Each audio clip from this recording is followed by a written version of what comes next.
that's kind of like what it is. Like, clearly, Jordan Peele has a wheelhouse. Yeah. Sorry, yeah. Jordan Peele has a wheelhouse, not Jordan Peele has a wheelhouse. Jordan Peele has a Peele house?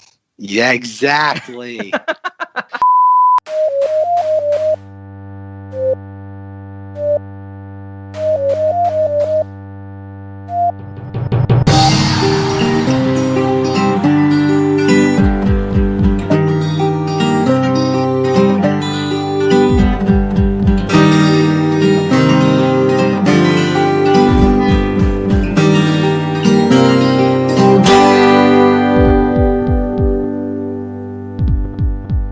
Cinemoddities, late night movies with Rob and Zack. This is a podcast about cinematic oddities where we discuss any media that is too bizarre, abnormal, or off-kilter for contemporary audiences. Occasionally these projects gel. Most times they crash hard into the realm of obscurity. Join us as we delve into the cult classic swamp. I'm Zack. And I'm sorry if I seemed off this morning. My long-term girlfriend just broke up with me. Now, I know I probably didn't get that quote exactly right because it's not on the quotes page for IMDb, but that's the quote when Angel shows up to install all their camera equipment in the first act of the movie, shows up to the Haywood Ranch and stuff like that. But for some reason, that line is stuck with me, and I have to say Angel was one of my highlights of the movie. I really liked that character, but let's get into it, Zach. Everybody's, we're not hiding it. Everybody saw the title of this episode. We're discussing the most recent and relatively recent Jordan Peele movie. So everybody out there, and to you, Zach, we're in the combat seat, Jonathan Livingston Seagull. That was my whole thing, leading up, sitting in the theater, during the credits. I was just, turning to the people I saw it with, and I was like, we gon' Drax them sklounced. I was thinking I should have brought a box cutter and been 3.56 inches perfectly legal. And I kept saying, I was like, you think some Terrys are going to get froggy up in here? I gave no context to my friends when I went to see that. I was just quoting the Terrys sketch constantly. Oh God! To this day, the only Key and Peele thing that how many years removed from the sketch comedy Fort Month? 3? Bit. Probably 5. Probably 10. I wish it were 10. I to this day I will go back and rewatch that because that is a just sheer bananas sketch. Oh, it's one of the best sketches ever. It's so ridiculous in its creation, and I will never forget it, when I'm have dementia later in life, it'll just be I'm in the, do you know where you are? I'm in the combat seat, Jonathan Livingston Seagull. And they'll be like, that's all he talks about. But yes, we're talking Nope. I'm excited that we're doing this. This was something that I didn't know I wasn't expecting we were going to do. But I'm glad we are. Zach and I both saw it in theaters. I know we're going to get into our theater-going experiences, but I feel like there's something that we have to get out of the way right off the bat. It's something that's I hope you noticed. I'm sure you did. Something that I freaked out at when it came up in the movie. It's a one-scene cameo, a very special one-scene cameo from Barbie Ferreira, who we know as Kat from Euphoria. Mm-hmm. I got. I probably shouldn't say this because it's probably unbecoming of myself. I got just excited for the Keith David cameo as I did for the Barbie Ferreira cameo, and so I might have a problem. I will say that, again, we'll talk about a lot of the discourse around this film and just people's kind of misplaced indifference toward it. But that is a moment where it's clearly she's, oh God, since Euphoria did its thing in 2019, she is a recognizable character actor. Oh, yeah. And she's inserted into one scene in the entire film? One scene. She never comes back. She has, 1 or 2 lines of dialogue in that scene. I was thinking maybe she was going to pop back up as the longtime girlfriend that broke up with Angel, but that does not happen. Very strange, but, it was a moment of me pointing at the screen being like, oh my God, I know her. I will say they're also did you pick up on where Osgood Perkins was in this? Because when I was doing my research, he's the director of the commercial of that the Haywoods get fired from when the horse freaks out. Is that what he's from? Okay, because I didn't pick up on him. I saw him after the fact, but he was kind of after seeing this movie twice, I still couldn't figure out where he was in this. I was very excited. Those were the 3 cameos where I was like, that's awesome. we got Keith David, Osgood Perkins, and Barbie Ferreira. I was like, well cast cameos right there. Props to you, Jordan Peele. Oh, God. It's all right, Rob. Before we delve into this in any sort of meaningful way, do we want to talk about the theater-going experience? Oh, yeah. Yeah, we have to. Because I know we've set it up probably last year when we did, Candyman. I know that it came up in Candyman, not just, wanting to go see a Jordan Peele movie in theaters or, knowing what that would be like. I know we also are going to get into the whole your hypothesis or theory that, he's going to be the next M. Night Shyamalan.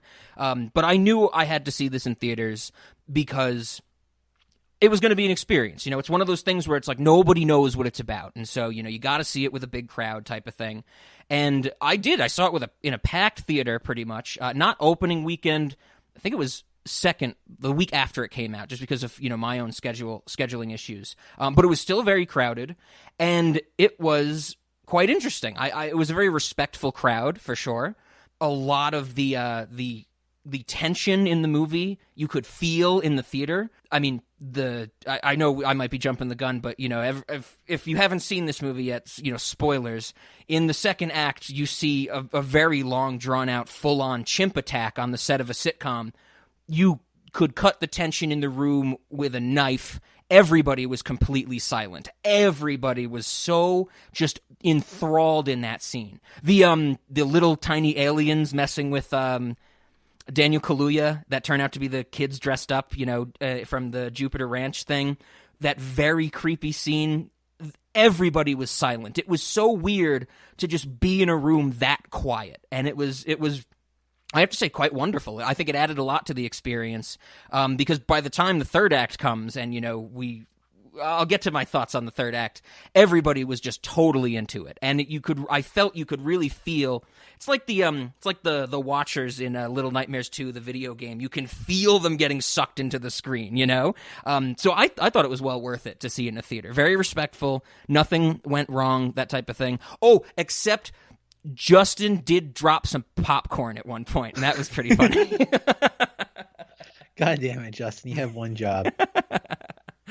And so, you hear he was sitting next to me, and so you hear, the popcorn bag hit the floor, and the popcorn, whatever noise, imagine the noise popcorn makes hitting the ground and spreading out, and then you hear him go, no.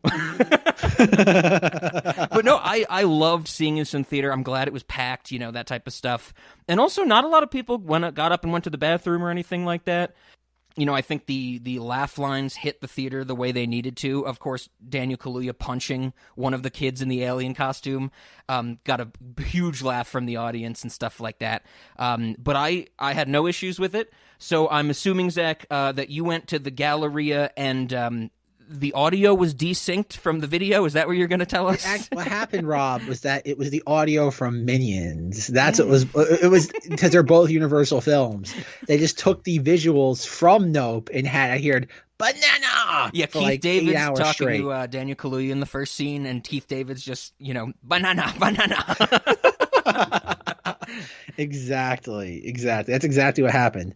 No, so this probably was my second most look forward to film after Elvis. Pre-ordered my tickets for IMAX, saw it at the good old Danbury IMAX theater. Nice. Really nothing noteworthy happened outside of good old Maria Menounos and her dolphin laugh, which will be discussed at some point. Maybe not this episode, but later on down the road.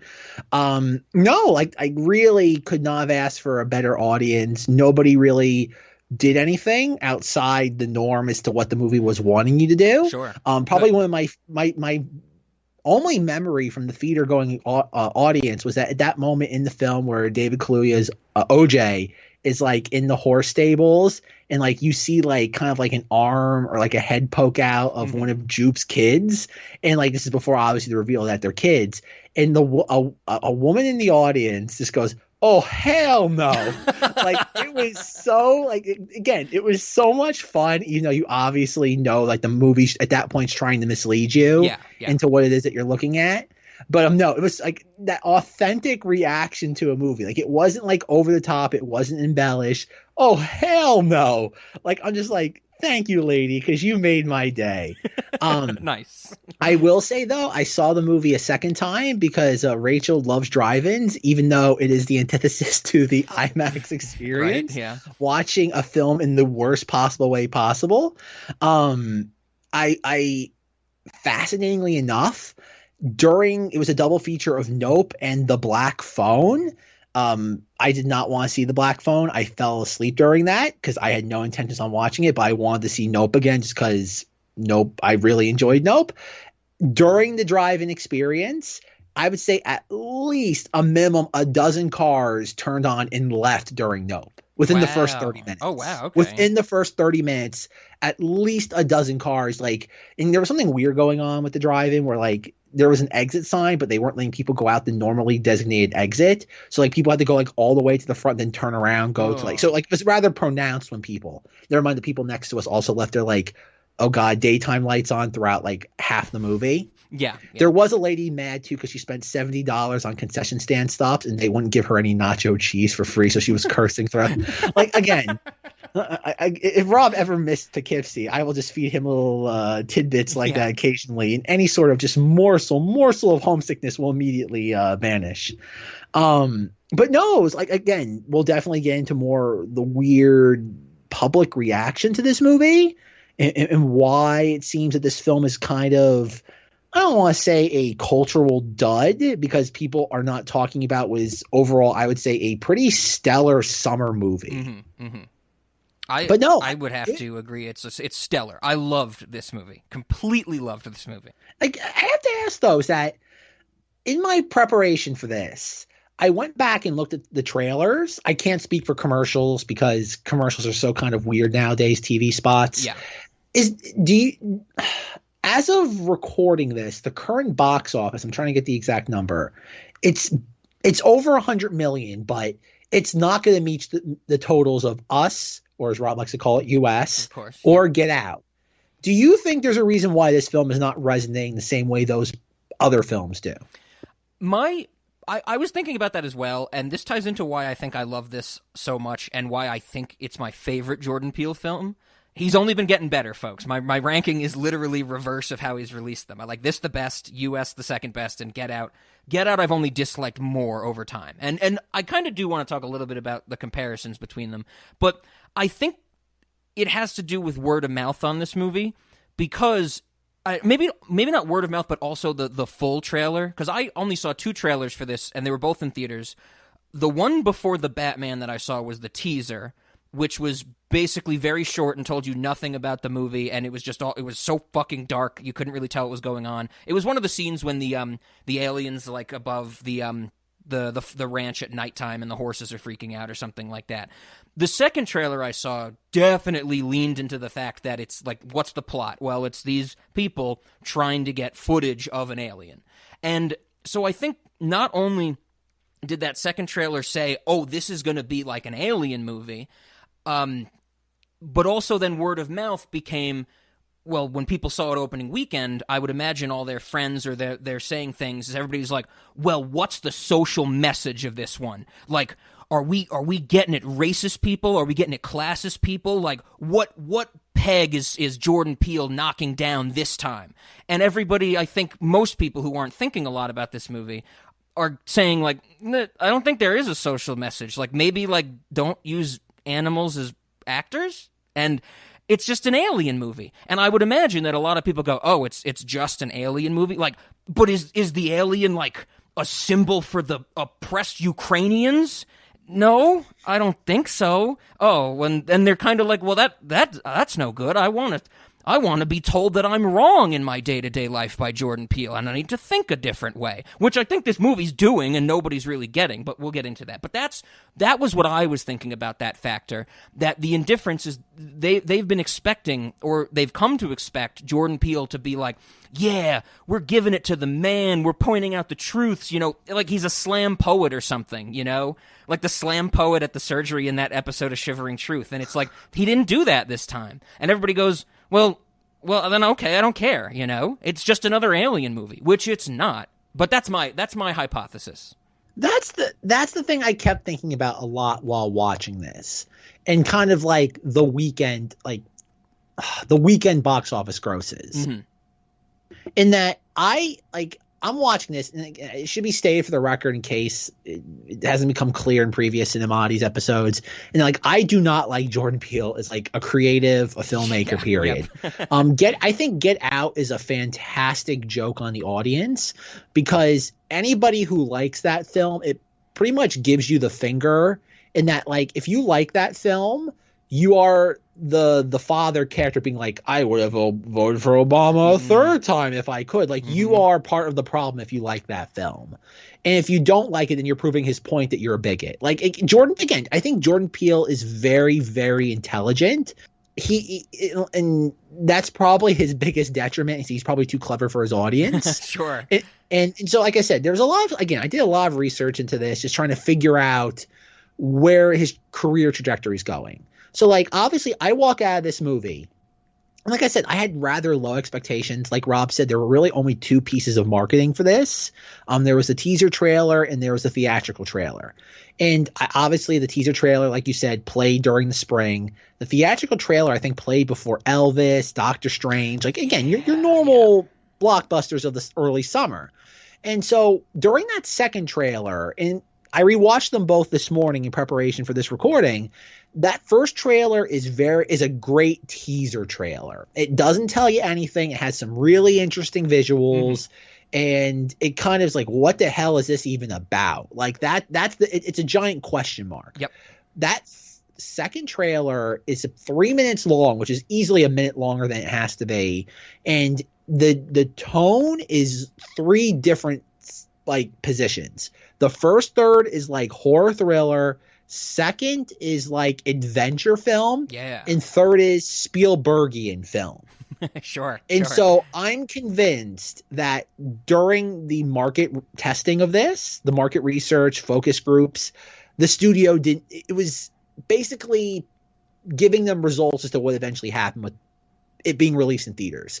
The marketing department did not know how to sell this film. It didn't. And so they figured, okay, we have to kind of it's a shotgun approach, which is very dangerous because it has the potential to work, but more likely than not, it's going to disenfranchise people or mislead them at best case. Sure. So watching this film, like, I went into it not with a chip on my shoulder, but I'm like, I do not like Jordan Peele nonsense. Like, Get Out. I don't like Us. I think Us is very convoluted. And I think the sins of Us unfortunately fell upon this film's shoulders. I think a lot of people did not like Us, and they checked out from this. That's just a like, good no point. Yeah. I think Us disenfranchised a lot of people.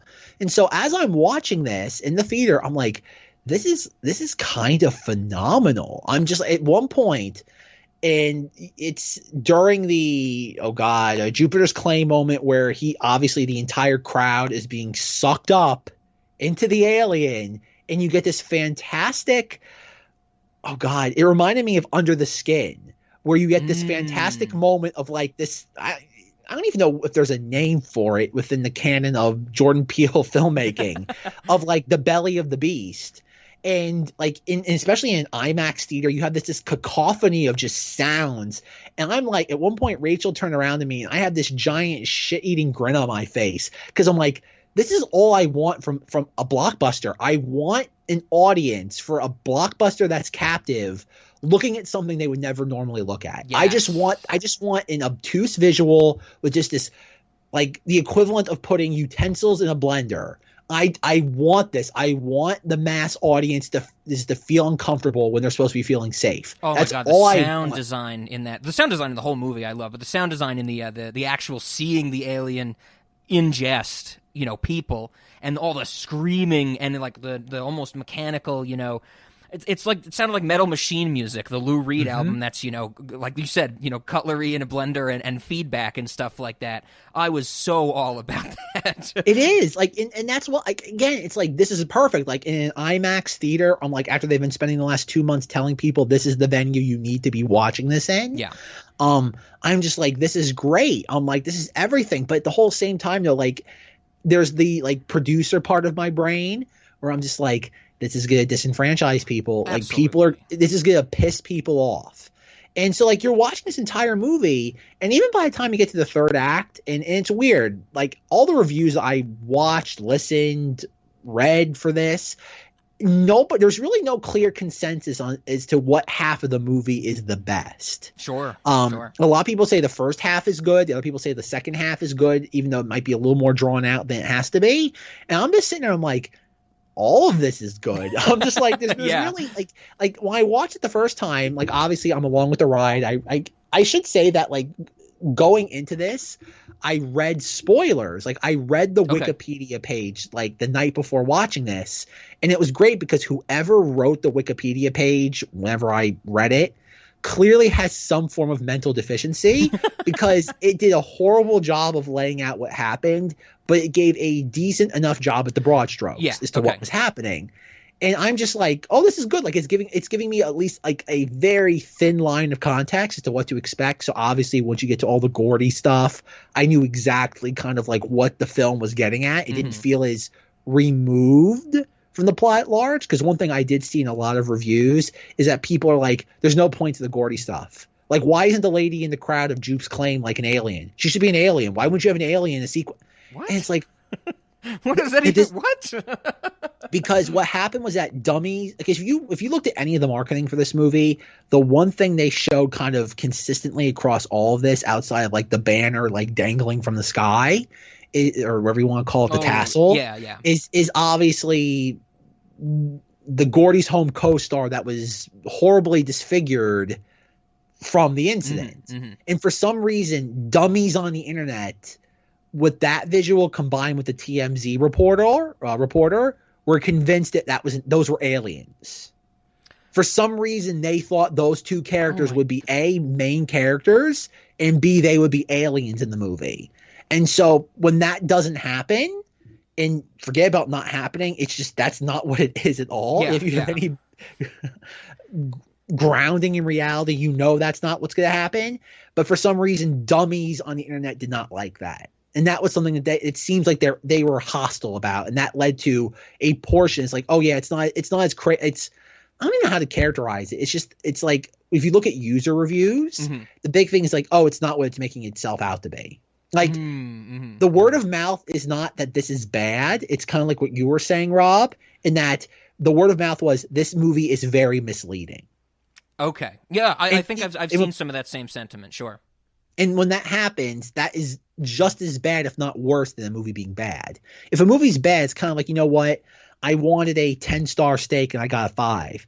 If you say, oh, it wasn't a steak, it was a salad, that pisses people off because it's not just simply that it's not what it is. They feel they're being misled. Haven't we talked about that something before? Is like a lot of the movies that get like F Cinema Score, or what? I think it's Cinema Score, whatever that asks the people as they come out of the theater. The ones that get really terrible cinema scores are when people are like, that was not what I was promised type of thing. Yes. And that's why I think it is. I think a lot of people went into this wanting as crazy as it sounds, a Blumhouse movie. Oh, yeah. They wanted, oh God, Bagul from Sinister. They want The Conjuring, where you have this like character you see for a fraction of a second just doing something. And so when you don't get that boogeyman, I think people got pissed off. And those people who did see it opening weekend intentionally poisoned the well for anybody else that might just want to stumble into this as like a curiosity. Sure. Yeah, and I think that goes along with the that I think the message of this movie, the theme and the message of this movie is not overt. It's definitely not as overt of, Get Out or Us. I mean, it took me a while to really land on what I think the message of this movie was, where everybody, when they watched Get Out, they were like, yes, racism is bad, but Jordan Peele put the little twist on it because the racists are putting themselves into, black people's bodies. And everybody came out of Us going, I get it, it's like I'm with this movie because it's about the haves and the have-nots, and, maybe we shouldn't be putting a bunch of clones and tethers into the tunnels under the United States, And I'm here going, no, the message of the movie was very overt, but it was about, the FBI giving guns to the Iranians and stuff like that. Where in this movie, I think, a lot of people probably came out of it and they were like I was saying, that's not what I expected. It was misleading. I wanted a message. I didn't get a message.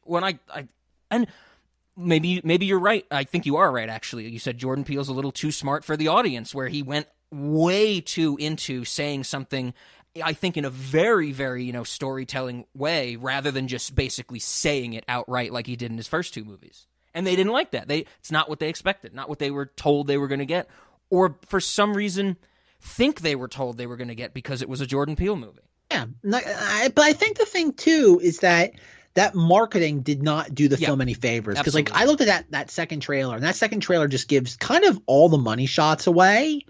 Because there are some, again, like the deformed co-star, the TMZ reporter, those are striking visuals. Like if you watch those movies, they capture your eye the moment they hit the screen. Yes. The problem is the marketing department should have hid those. Like and I get it. Like the marketing department's job is not to hide the secrets of the film. It's there to get butts into seats, for better or worse. Do you think this would have been more well received? I know this is a tough question to answer because it's hindsight, but if the second trailer, even if a little longer, was still just as mysterious as the teaser, maybe. It goes back to just like it's hard to sell movies these days, just because like it's that thing of, it's funny. I was having a conversation today at work with someone. It's that we've diluted entertainment. And this goes even back to what I was saying with the drive-in, with people leaving. We have conditioned people now because of Netflix, and as much as Rob hates it when I bring this up, is that because Netflix is just a trough. Yes. There's nothing – think about it. You don't get fine cuisine from a trough. You just don't. Even when Netflix spends millions of dollars, it's still slop. Like look at The Gray Man with Chris Evans and Ryan Gosling and was Ana de Armas. It's still slop. It might be some slop with ketchup on it, but it's still slop. So you've conditioned for the last, Netflix has been around what now is a prevalent thing for over a decade in the culture. Yep. You have conditioned audiences that if they don't like something in the first 20 minutes, they walk away. You've conditioned your audience to dismiss you and not give you a chance. And for some reason, Hollywood has not rejected that, is wholeheartedly embraced it. And not just until recently with the whole kind of like Warner Discovery merger, where they're like, nope, we're no more poisoning the brand. We're just going to flush this stuff out. And because it's not worth it. We're not going to poison the brand just for the sake of having a breadth of content. I don't know. Like I said, I think this film was always going to be an uphill battle, because I do think that US did not do the Jordan Peele brand any favors. I think that was an instance of audiences felt cheated, and they, you know what, we're not going to give him the same chance this time. And I think Jordan Peele, again, made a really, really good film. Very, as much as I was saying beforehand, comparable to Signs. I think it's definitely on the record in the Candyman discussion. This is his Signs on a creative level, but not on a box office level. Like is Signs 2 after Sixth Sense? Because I know Sixth Sense is not his first movie, so it's Sixth Sense, Unbreakable, then Signs. Yep. And Signs, and the thing about Signs is, again, ideally we'll be talking about that soon. Signs made 20 years ago $35 million. It made $235. M. Night's grandmother watched it 10 times in a row. No, that's the movies before Sixth Sense made $235. What something? Yes. I know Wide Awake's one of them. I don't know. I remember what the other one. Lady in the Water also made $235. Yeah. Rob and his mother were responsible for at least a tenth of that. Yep, absolutely. Speaking of which, this is a quick interjection. I was actually very upset that I did not mention this in our Jurassic Park 6, Jurassic World 3 episode. There's a scene where Bryce Dallas Howard gets in some water to hide from a dinosaur. Yeah. She's the lady in the water. Man, talk about leaving that low-hanging fruit just still sitting in place. I was so upset when I was after that discussion. I was like, I thought of that joke during the movie, and I didn't remember to bring it up. God damn it. Oh, God. Next week, Rob. Next week. Oh, my God. But no, I think the problem, again, this movie objectively has no problems. The problem is that if you're a Jordan Peele and you let the culture decide your success, that's the problem. Like he hasn't done anything to really, like, it's weird how we think about, like, after watching Nope and seeing how this film is performing, he's not going to be the next Christopher Nolan. I think Hollywood and Jordan Peele was trying to position himself in that way. Yeah. Especially after his like Twilight Zone thing of him trying to be pseudo Rod Serling. Like Christopher Nolan of the horror genre, you know? Like I wouldn't even say that. Okay. I wouldn't even say that. I think he wants I think of in a different universe where Nope makes like Signs money. Like let's say it makes $300 million. I could see him trying to like do his version, and clearly it's a nod, like Akira. I could see him trying to do his own version of Inception or something that's very groundbreaking. I could see him doing that because he would finally have that quasi Dark Knight success where it's like, okay, I've proven my worth to the studio, to the shareholders. I can now firmly do whatever I want because this is Nope being the highest budget he's ever had. And I think the issue is that this is going to be his Jackie Brown. I think he's going to be the next Quentin Tarantino, not in a one-to-one sense, but I mean like in a career trajectory. Yeah. In that like he has his Reservoir Dogs, then there's the Pulp Fiction, then there's the this guy is still very clearly talented, but not every single film he makes is going to become a cultural tour de force. Definitely. And I think that's the thing is like, whereas M. Night, it wasn't until after The Village that M. Night really kind of was punished by mass audiences. Yeah. This is the Signs thing being turned on its head, being like, what would have happened to M. Night's career if audiences shunned that film? Like I said, there's nothing in Nope that is jarring to mass audiences. There's nothing in this that would be like, oh God, like no wonder why people are rejecting this. There's nothing beyond the pale here.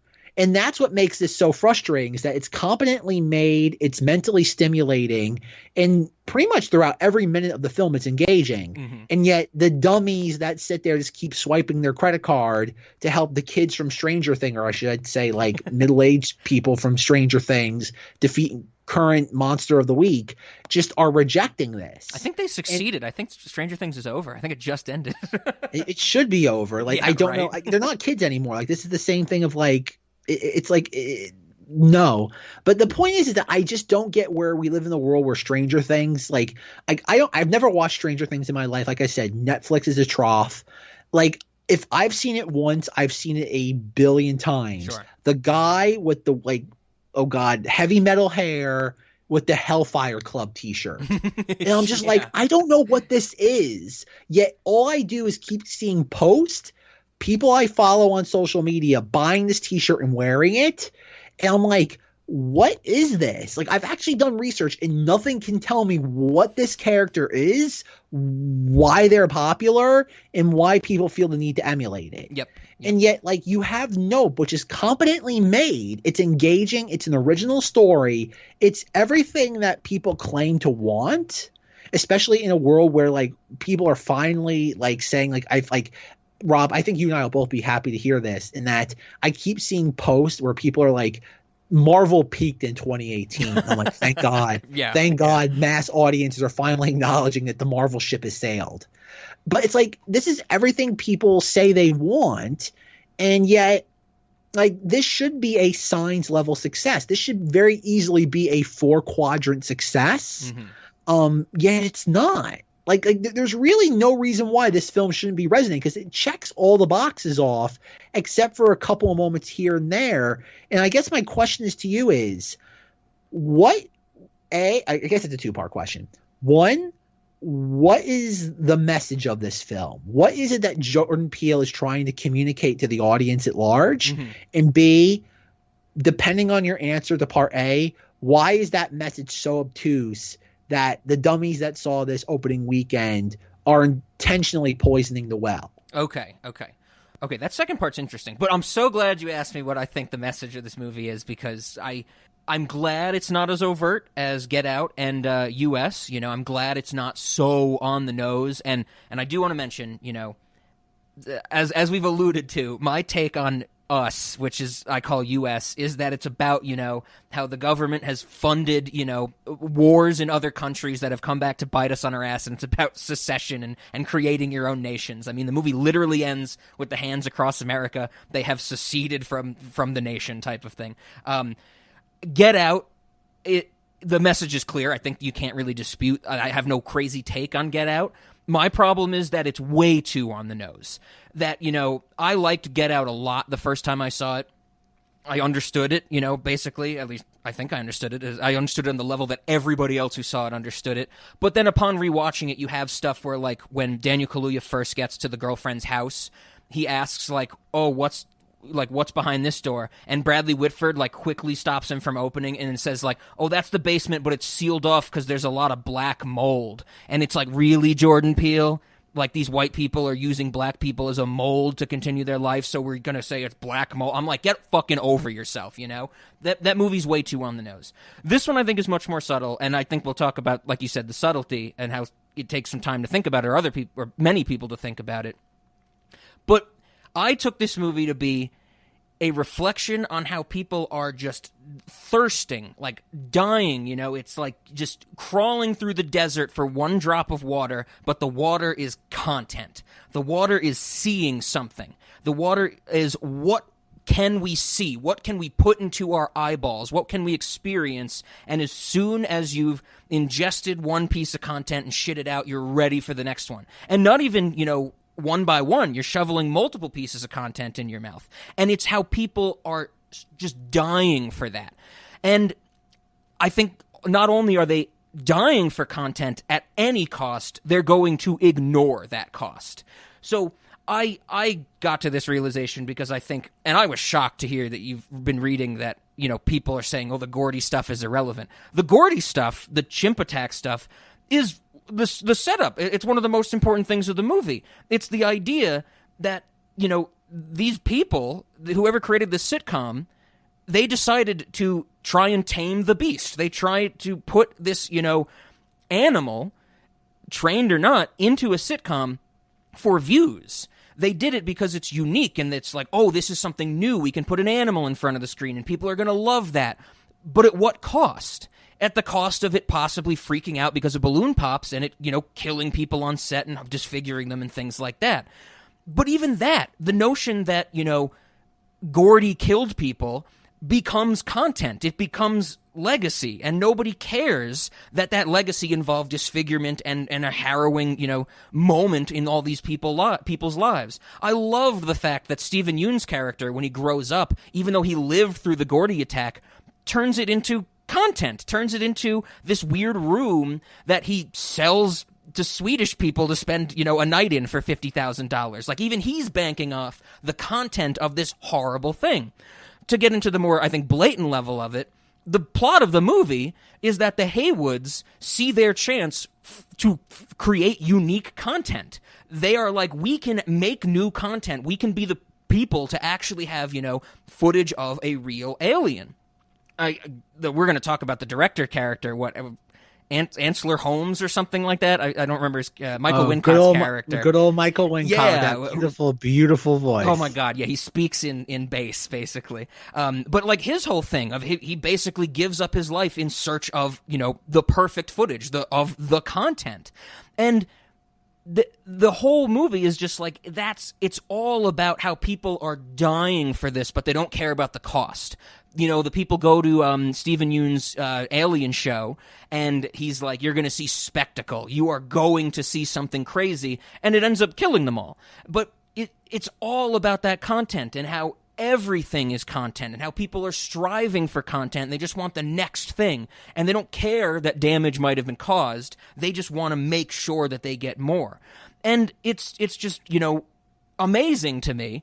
Because that's the truth. That's what things are. I mean, everybody loves, TikTok's the biggest platform in the universe because everybody wants 15 seconds, they move on to the next one, and there you go. There's a reason that memes are just pictures. Because why fucking waste time reading when you can just quickly flip through pictures and boom, 20 seconds, you've just ingested 80 memes, and you don't remember a fucking single one of them, but something in your brain, the dopamine's turning.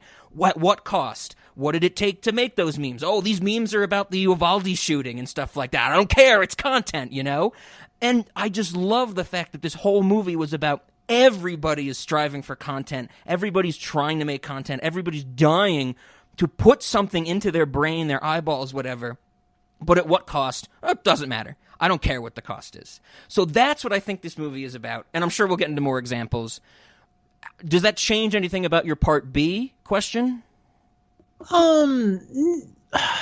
No, because ultimately we'll never know why it's like anything. Why do people like what they like and what they don't like?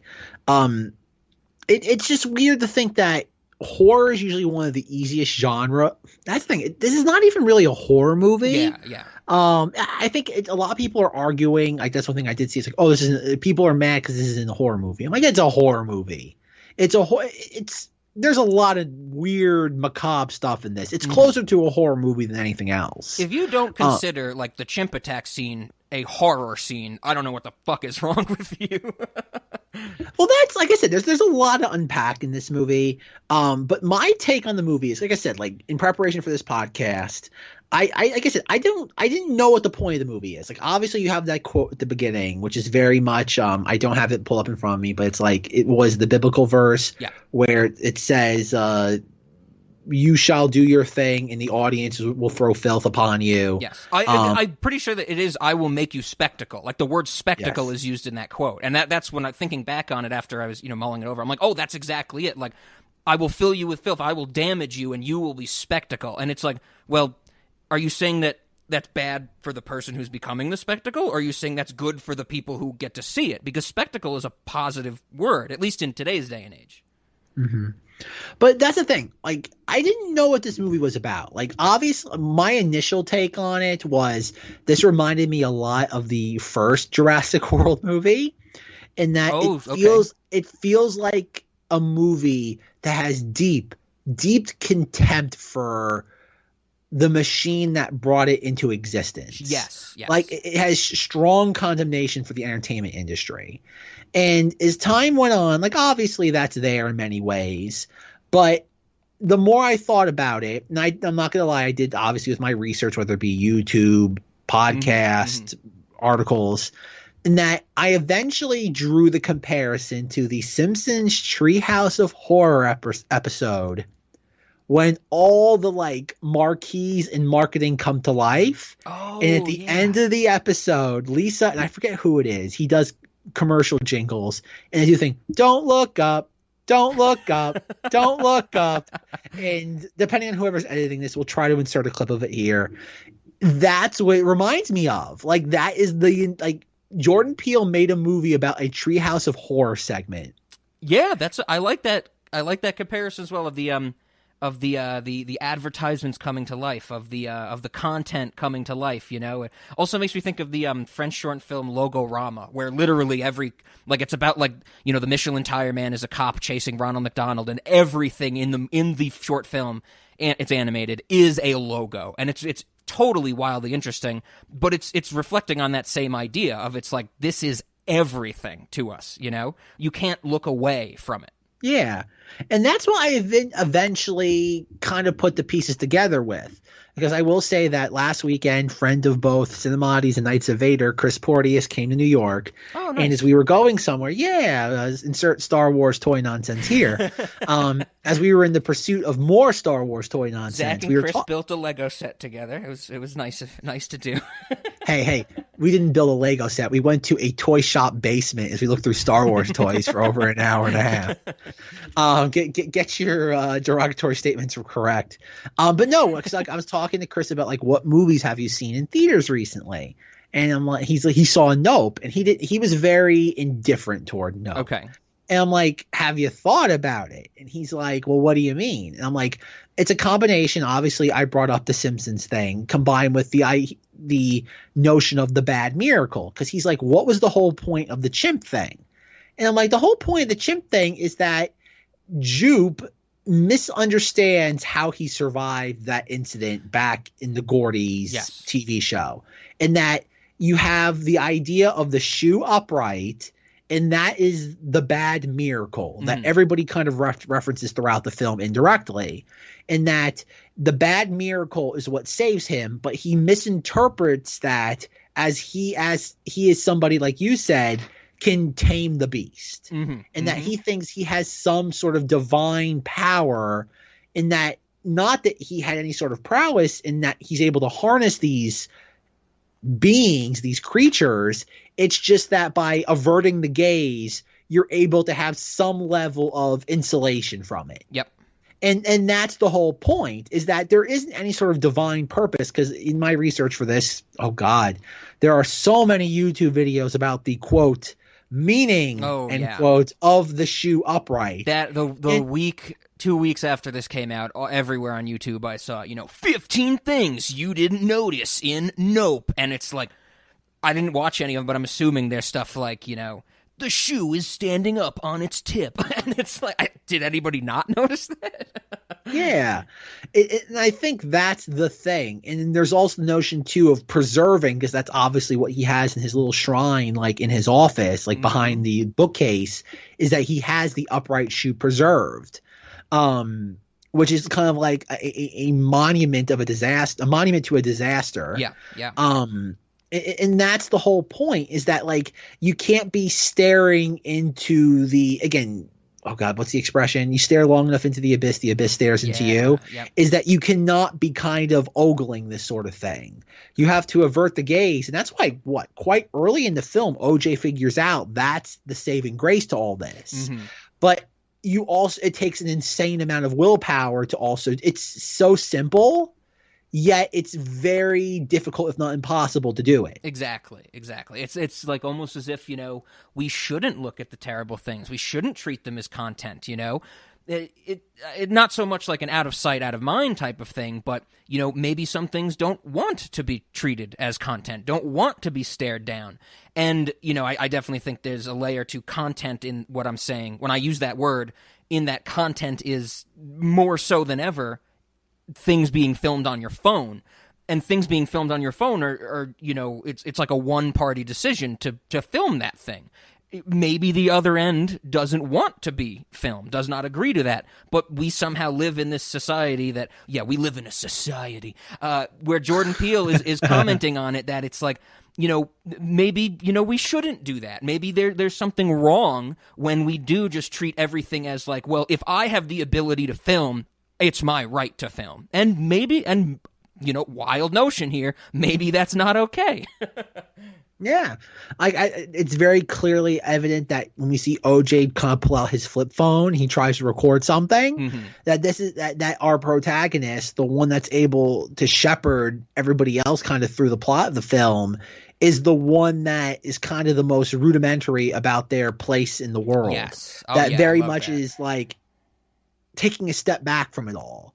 And that's why quite early in the film you have the stark contrast between OJ and Keke Palmer, where he is so much more not I won't say relaxed, but just very business to the point, and where she is the one that's trying to be the showman. Yes.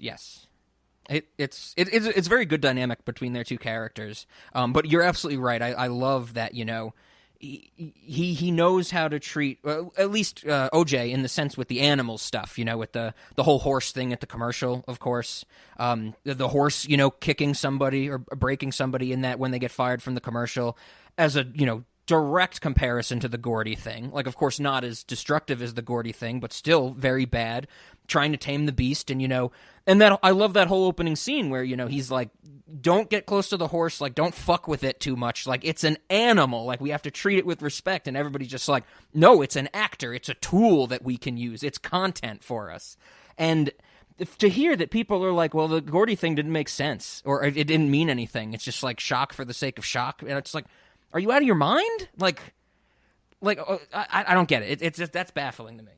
But this goes back to like the marketing though, and that like obviously some of the Gordy sequences are shown in the trailer. Okay, but I think to begin the movie like that, again, the audience is expecting an alien movie. Yes, and anything that doesn't have to do with aliens, the audience already is going to sit there, start holding this against you. Sure. Like I said, again, I think the movie works.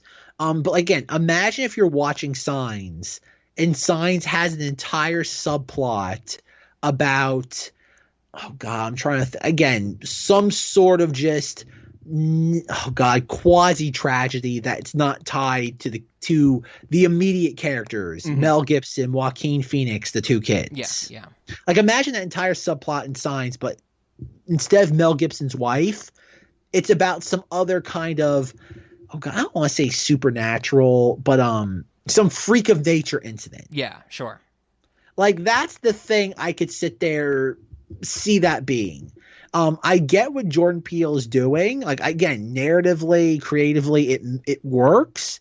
But again, I think, and this is where I think he doesn't work as Nolan 2.0, in that I think, or maybe he does, because I think this film is more closely to Tenet than it probably is in Inception in that regard. Yeah. Oh yeah. I think he's giving the audience, I think he's assuming the audience is on the same page with him. Yes. I think he, much like the film itself, I think he's taking the audience for granted. I think the same way that Jordan Peele saying, oh, don't assume that these creatures that you have presumed for however long are under your control aren't. I think Jordan Peele assumed the audience was with him. I could see that for sure. I'm not exactly sure, but I could see that. And, that also ties back. I think what you're saying is that, when the people don't feel that way, they become repulsed by this, or they not become repulsed, but they repulse the idea of this movie and, poo-poo it away, like we were saying. Yeah. And I think there is that kind of indirect level to this too, is that like, for the same reason why that you can't harness Gordy, you cannot harness the alien to kind of do what you want when you want.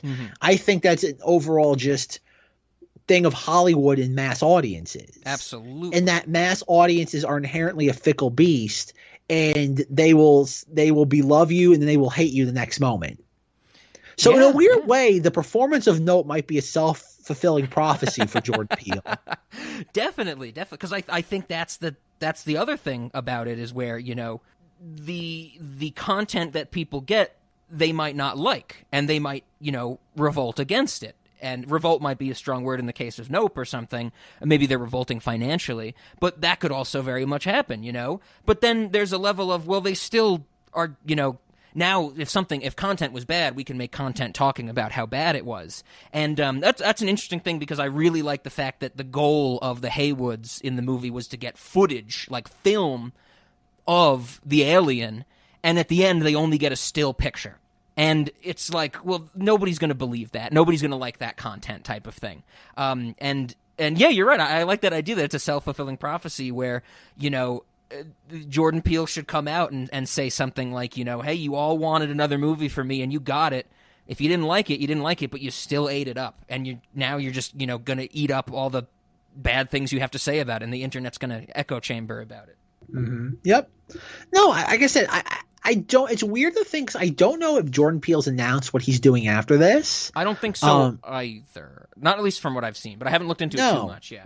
Which goes to show that I think he thought this was going to be a meal ticket for him. Oh, sure. Oh, well, we do know he's one of the writers and voices in the upcoming Henry Selick, Wendell and Wild, but I think that's nearly done. If that ever gets released. It has a release date for October this year. Let's see. Really? On Netflix. We'll see if that happens, though. Oh boy, fingers crossed.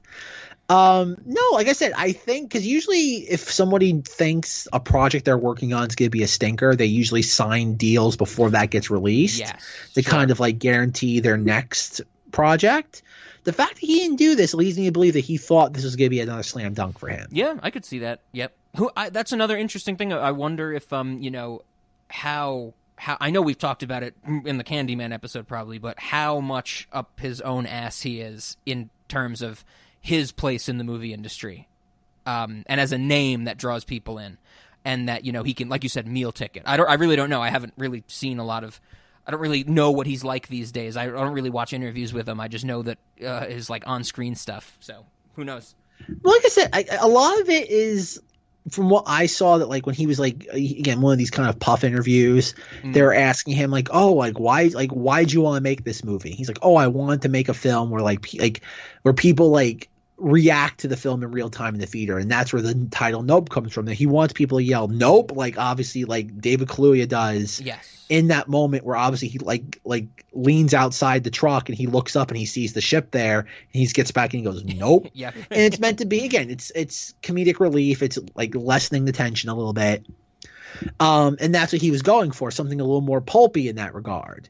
And like I said, I don't know what the problem is. That like he does have his head up his ass, but he made a competent, well-rounded film, which is something I can't say for Get Out in us. And I always have to, ever since Rob introduced that into the Cinemoddities lexicon, we will never ever be able to call it just one name or the other. That's the thing, though. Is like that's what makes me so frustrated about this. Is like you rewarded him for Get Out, you rewarded him for us. Now he made a genuinely good film that's not beating you over the head with a social message, and mass audiences reject it. And it's like, no, like this is like, again, you're going to send him the wrong message that he's going to have to make another preachy film in order to get the public back on his side. Yeah. And I don't think that's what people wanted. I think people wanted a very straightforward horror film.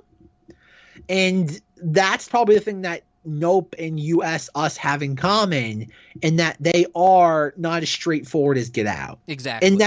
And that's the thing, is that like Get Out at least is very easily marketable. Us, to this day, I really don't know what it is that he's trying to convey to the audience. I think that message is more muddled than Nope's is. Yeah, I'm with you there. Muddled is definitely a good word, because I think it's very clear that it's about, causing problems. The whole U.S. thing, I think that's a little on the nose, but more generally about the, unforeseen consequences, or at least the ignorance of consequences of what you do in the here and now. And when I hear people say, no, it's about classism and the have and the have-nots, and I'm like, that's muddled too, because the whole thing, spoilers if you haven't seen US, is that, the two Lupita Nyong'os switch, and, so the one that we think is the main character was really the tether the whole time, and that muddles the whole concept of the haves and the have-nots. So I don't fully understand when people, say that that's what it's about. I'm actually glad you bring it up, though, because now I think I'm understanding you better talking about the Nolan comparison, because you are absolutely right that I think Get Out is structured in such a way that it is Nolan-esque, that what Nolan did with things like Memento and Inception and the success of those movies is that he pulled a trick on the audience. He made a movie that seems complex but is very basic to understand. But since it seems complex, when people understand it, they think they're intelligent. Where Tenet is just so fucking convoluted that people are like, I didn't get it, It's like, he's making me feel stupid again. And I think there is a comparison there. Like you said, this is Nope is closer in regards to Tenet in its complexity or convolution, But Get Out was the same way. I think Get Out was, he crafted a movie that had a message that is so fucking on the nose and basic and right in your face that if you don't get it, that you didn't see the movie. But when people do understand it, they go, I got it. I feel smart for that. Ben and I did the Memento episode. We talked a lot about this, that Memento is like when people figured out Memento, in air quotes, figured out like the non-linearity and the reversal and caving in, the movie, collapsing or telescoping in on itself. They were like, I'm smart because I understood Memento. And it's like the same people being like, I figured out calculus, I'm smart. And it's like calculus is like the basic level shit, But it's played as making you think you're smart. And then when he makes a movie that you have to think about and isn't immediately like, audiences are like, I got it, I feel smart, once again, they revolt. I'm understanding more the Nolan connection you're making now, and I like it. But again, going back to even Nolan, and that like there are very few brand name filmmakers that have staying power to this day. Nolan's one, Tarantino's another. Yep. It's kind of like movie stars. You can kind of count them on one hand now. And, and you gotta give Jordan Peele credit where credit is due. He did make an original film with his name being the brand, not the film, that was able to kind of carry it across the finish line, so to speak. But also too, like, not again, because we never really talked about a lot of Nolan's films and outside of Tenet, and obviously you and Ben with Memento. But like, we're 12 years now removed from Inception, and nobody really talks about that film anymore. No, like, when was the last time Inception really had a pertinent place in the culture? And it doesn't. Like, No, not at like all. when was the last time people said, you know what I watched the other day? Inception. The only I think we've said this many times before, but the lasting legacy of Inception is Bwom. And now it's reached a point that I feel that sound is still used, probably on TikTok for content, and nobody remembers that it's from Inception. Well, they think it's just the boom noise. Keep it this way, Rob, and we're going to really kind of date ourselves here. But like, there are probably 8-year-olds making TikToks using that sound that were not born for that film's release. Yeah, exactly. And that's the thing. In that, like, we also look at Nolan as his own brand, but like, Tenet was a very botched release just because Nolan kind of like held the gun to Warner Brothers' heads. Yes. But it has to be released on these days, make this amount of money, and cause this many outbreaks of COVID. Those are my demands. Yeah, exactly. Like, you gotta get, like I said, Tenet will like, it's weird to think of that though, but Tenet will always hold a place in film history as the first film post-COVID. It will always have. Again, people will not talk about that movie for its content. It'll always be a footnote for that reason. Yeah. But you have that, and what was it before Tenet? What was it? It wasn't Interstellar. It was Dunkirk, right? Yeah. Yes. Yeah. That was between Interstellar and Tenet. Yeah. That's the thing. I think if you look at Nolan's films throughout the 2010s, including Inception, it's gonna be Dunkirk, the one that's gonna be talked about. Like, that's the film he'll be remembered for. And that's the thing about Jordan Peele, is that even though I think Jordan Peele's career, box office wise, will trend more along Tarantino, because Tarantino's never really had any huge successes outside of Django Unchained, another social message film. Yeah, that's a good point. And another forgotten movie. Yeah, I wouldn't go that far. That film because of Jamie Foxx, that film does show up on occasion. Okay, that's fair. I will say though that, again, like, think of Once Upon a Time in Hollywood. Even though Rob and I to this day will always scream at each other, if you want to go smoke some top pot, fix your fucking muffler. God damn hippies. But again, think about that. DiCaprio, Brad Pitt won a goddamn Oscar for that movie. Yeah. And Margot Robbie, who the internet cannot get enough of, came out 3 years ago, and nobody remembers that film. Yeah. That is the definition of just disappeared. And we still talk about Pulp Fiction. And that's kind of it for Tarantino. Like, even though I love Death Proof, nobody talks about Death Proof. Like, I would say Kill Bill is probably more in the lexicon than probably most Tarantino films. Definitely. Yeah, even like, even Inglourious Bastards isn't really there anymore. Nope, nobody talks about Inglourious Bastards anymore, which is a shame because, again, God, in 2009, that film had a chance if it weren't for The Hurt Locker versus Avatar. Probably would have won Best Picture and Best Director. But that's the thing, even again, going back to Jordan Peele and his career trajectory, I think his box office will probably follow the trajectory of a Quentin Tarantino career. But I think as for concept and tone of his films, I think it will follow the Nolan model. Okay. In that I think Jordan Peele, in order to rebound from this, I think will sign up for a blockbuster franchise. I do think, because again, in this, there's clearly the Akira homage when we see Keke Palmer on the electric motorcycle. I have a whole other take on the third act of this movie that we have to get to. But I think I would say give it until spring of next year. Jordan Peele's going to be tied to a franchise. I don't think it's going to be Marvel, obviously, because he's very much happy at Universal. Sure. I do see him being part of the machine. He's going to have to. Like, he's going to find his own Batman, much like Nolan after Memento and Insomnia went into the Batman thing as a way to prop up the career so he could do things like The Prestige, Inception, Interstellar.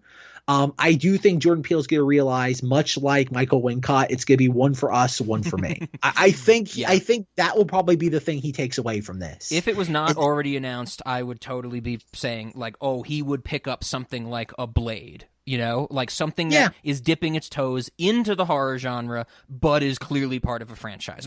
Not exactly Blade, because that's Marvel, of course, but something along those lines. Maybe a Spawn, something like that. I could see them going to him and being like, we think about Universal has the monsters, Dracula, Wolfman, Frankenstein, Invisible Man. I could see them going to him being like, here are the keys to this. Make us, I don't think a cinematic universe, but we want, like, here you go. Go for it. Yeah, Creature from the Black Lagoon is in there, right? Yep. He would part of the... bring that up and make it, something unique, and people would be like, okay, I guess I'll see that. It would be tied to some sort of climate change, global warming thing where it would be like, absolutely. Like I said, I think he's going to be forced to go to the IP well. He has to be. I think Nope, like from what I've been reading, is that Nope will probably, best case scenario, break even at the box office because it's having Universal has had a very peculiar way of releasing this overseas. Okay. I guess when it got released in mid-July in the US, and it took I don't think it's getting released overseas until like now, like halfway through August. This is going to be a film, if it's lucky, if it breaks even box office wise, it'll make money on streaming wherever.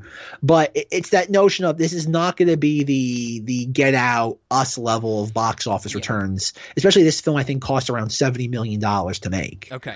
So again, he's going to be forced to go to the IP well, especially after how the Twilight Zone fizzled out on him and how he's ridden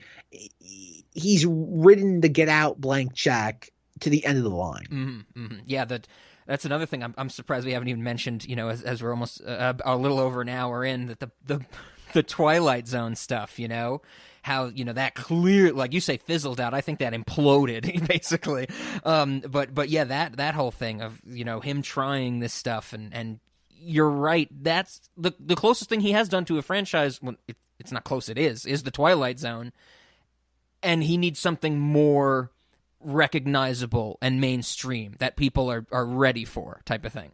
Or maybe not he needs, but he's going to be forced into, like you said. That's the thing. I think he's going to realize that no one's going to write him a check for $70 million again for an original idea. Yeah. I don't think. And the problem, too, is that if he is, again, able to convince someone to do that, if it doesn't work again, then his name's ruined forever. Yep. That's the thing. He's going to do some soul searching after that. Absolutely. I'm interested in this now to play this out. Do you think I like the idea of franchise? Do you think there would be these kind of go hand in hand, but do you think he would quite possibly remake something? Like I'm thinking of, as I mentioned Blade, this popped into my head. I don't think this is a good example of a movie that would get remade, but like John Carpenter's Vampires. Like I said, that's a bad example, but you know what I mean? Like him remaking something. But hasn't he done that tangentially with Candyman, and that didn't work either? Yes, that's a good point. The Candyman. He's already tried that. That didn't work. And he had the ultimate social message movie to do it as a vehicle, and he botched that as well. That's the thing. I think he made a very good original horror film. It's just for the same reason why the alien swallowed Jupe, killed most of the co-stars of Gordy's, whatever the hell. And I think he played with fire and he got burned. Yeah. And now he's got to have to sit there, figure out, again, much like how Jupe is forced to kind of have his own little kind of middle of nowhere sideshow attraction. He's going to have to figure that out. Definitely. Yeah. I think that adds to the self-fulfilling prophecy you're talking about. I like that. I think so. Like I said, I think Jordan Peele is very intelligent. Oh God, you probably remember this, Rob, from like the Inception press tour with Christopher Nolan, where people are asking Nolan, they're like, oh, like, don't you think this film's a little too highbrow for audiences? And Nolan's like, no, I think mass audiences are kind of underestimated in their intellect. And it's like, no, Nolan, you are saying that. So that's a clip they play on Entertainment Tonight. Exactly. That adds to what I was saying. That creates the mystique that this movie is for people. Like, oh, Christopher Nolan believes in the audience, but the critics are saying, oh man, it might be too smart for us. But then when we get it, yeah, Christopher Nolan was on our side. He knows we're smart. Yes. And it's like, yeah, of course he's not going to make a movie that confuses the hell out of you until he wants you to get COVID with it as well. And everything's going backwards and forwards and it makes no sense, Oh god, we can only hope Jordan Peele gets to his Tenet level. We can only hope every filmmaker gets to their Tenet level. Right. Like I said, I have to ask for your showings of Nope. Did you get the Oppenheimer trailer? Yes, I almost forgot about that. I got the Oppenheimer trailer even so the lights went so like the lights don't go fully down during the trailers because I think so many people are still funneling in. So like when we were seeing trailers for other bullshit, whatever was going on, like the lights weren't really like at movie level. That's just what they do out here in Fort Collins at all these. I've been to all three theaters in Fort Collins, and they always do that where like the lights are almost still on during the trailers, but when the movie starts they go down.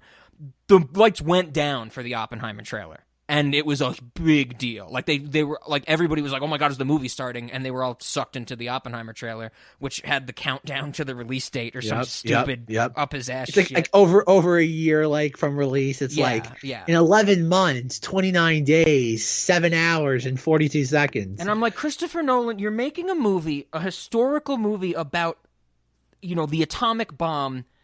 Can you please just shut up about time for once? We don't need more time motifs in your stupid fucking movies. Get over it. I didn't even think about that, but like he shoved it in. I will never, like I said, like it's kind of again, Nolan is in such a weird place in his career where like he has been like on a downslope for the most part. Ever since the Batman movies, he's still kind of coasting off like, oh, I cast Heath Ledger as the Joker. Yeah. Even though at this point too, that like people don't even, again, there's a whole generation of Batman fans who have no idea that Heath Ledger's Joker, again, as anybody who lived in 2008 that summer, Heath Ledger's Joker was literally inescapable. And now like people are like, Joaquin Phoenix is the Joker. Yep. That's where we are. Like, it's so weird to think about that what, a decade later that like we've completely washed Heath Ledger out of our mouth. Never mind what, nearly 20 years earlier it was Jack Nicholson.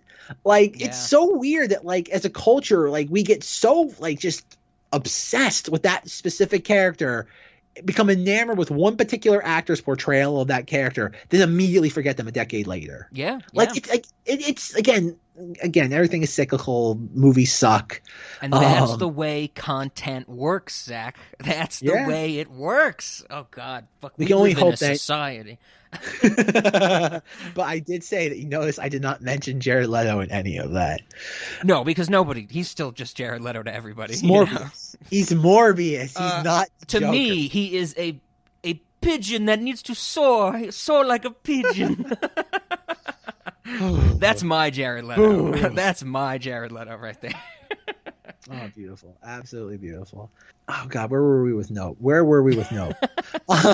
Rob, tell me what you think of the third act. Okay, yeah, the third act is when I really fell in love with this movie. Not that I didn't. I kind of loved it, but when it really kicked into high gear for me, because the third act, and you mentioned it before, we mentioned it a lot talking about Jordan Peele. I think we also mentioned it a lot, not only on the Candyman episode, but years ago when we discussed Akira, talking about the live action and how, Jordan Peele, his name has always been hovering around a live action Akira. I loved, because this is the way I took it, and I'm seeing some comparisons to this. I think if you know the reference I'm about to make, it's one that you cannot miss. I think it's something, unfortunately, Zach, you are not related to, but let me explain. I loved that the third act of this movie, and when I say third act, I mean the entirety of the Haywoods going for the footage of the alien, of the actual, like, trying to corral the alien to get footage of it when they set up all the wacky inflatable arm stuff and they have this whole plan. That's the third act to me. And I didn't expect it, but Jordan Peele somehow fucking got his way to make his live action anime adaptation. I know you mentioned the Akira slide, which looks so fucking goofy in this movie, but Jordan Peele finally got to shoot his Akira slide. But for anybody that knows the reference, the alien is an angel from Neon Genesis Evangelion. So Neon Genesis Evangelion is one of the classic animes. It's like if you have people who love anime and they're recommending anime to you, it's like, Dragon Ball Z, Cowboy Bebop, Death Note, Neon Genesis Evangelion, and there's probably others that are really famous. But the whole concept of Neon Genesis Evangelion is that these giant alien creatures that are called angels come to Earth, and they're just super destructive, and the the people of Earth have to build giant robots to fight them.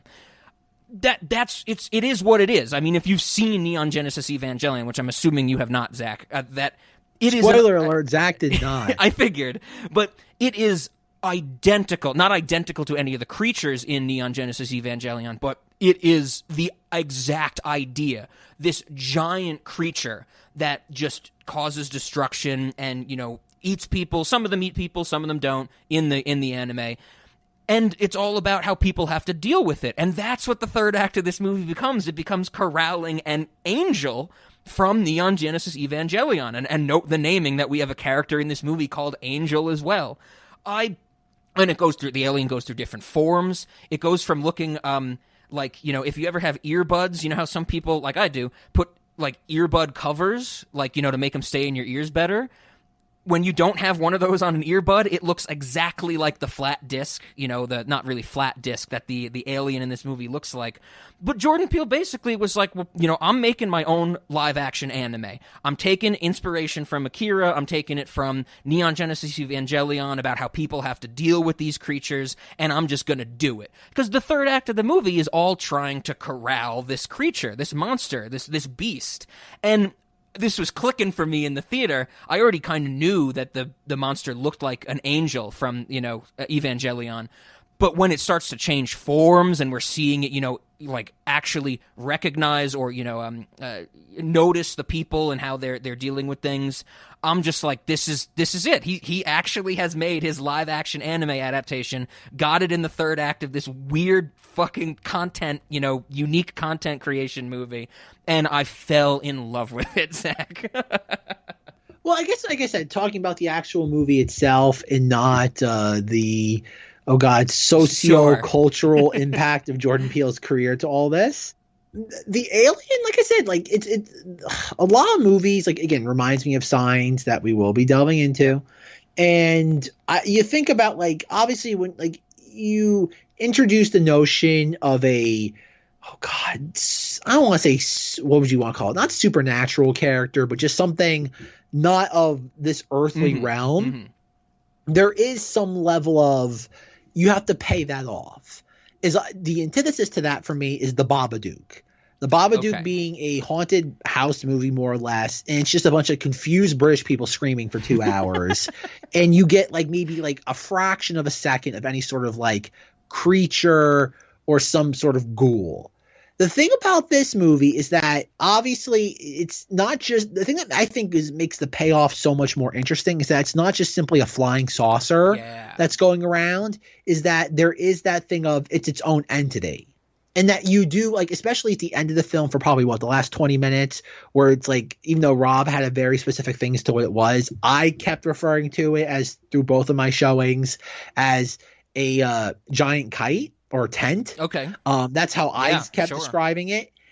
There is that level of you're seeing something you haven't seen before. Definitely. So even though obviously it's not as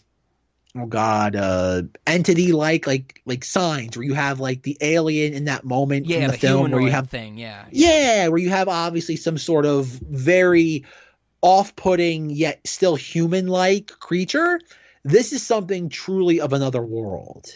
Absolutely. And that's where, again, it goes back to just being disappointed with the way the dummies have not responded to this, and that you do get a payoff.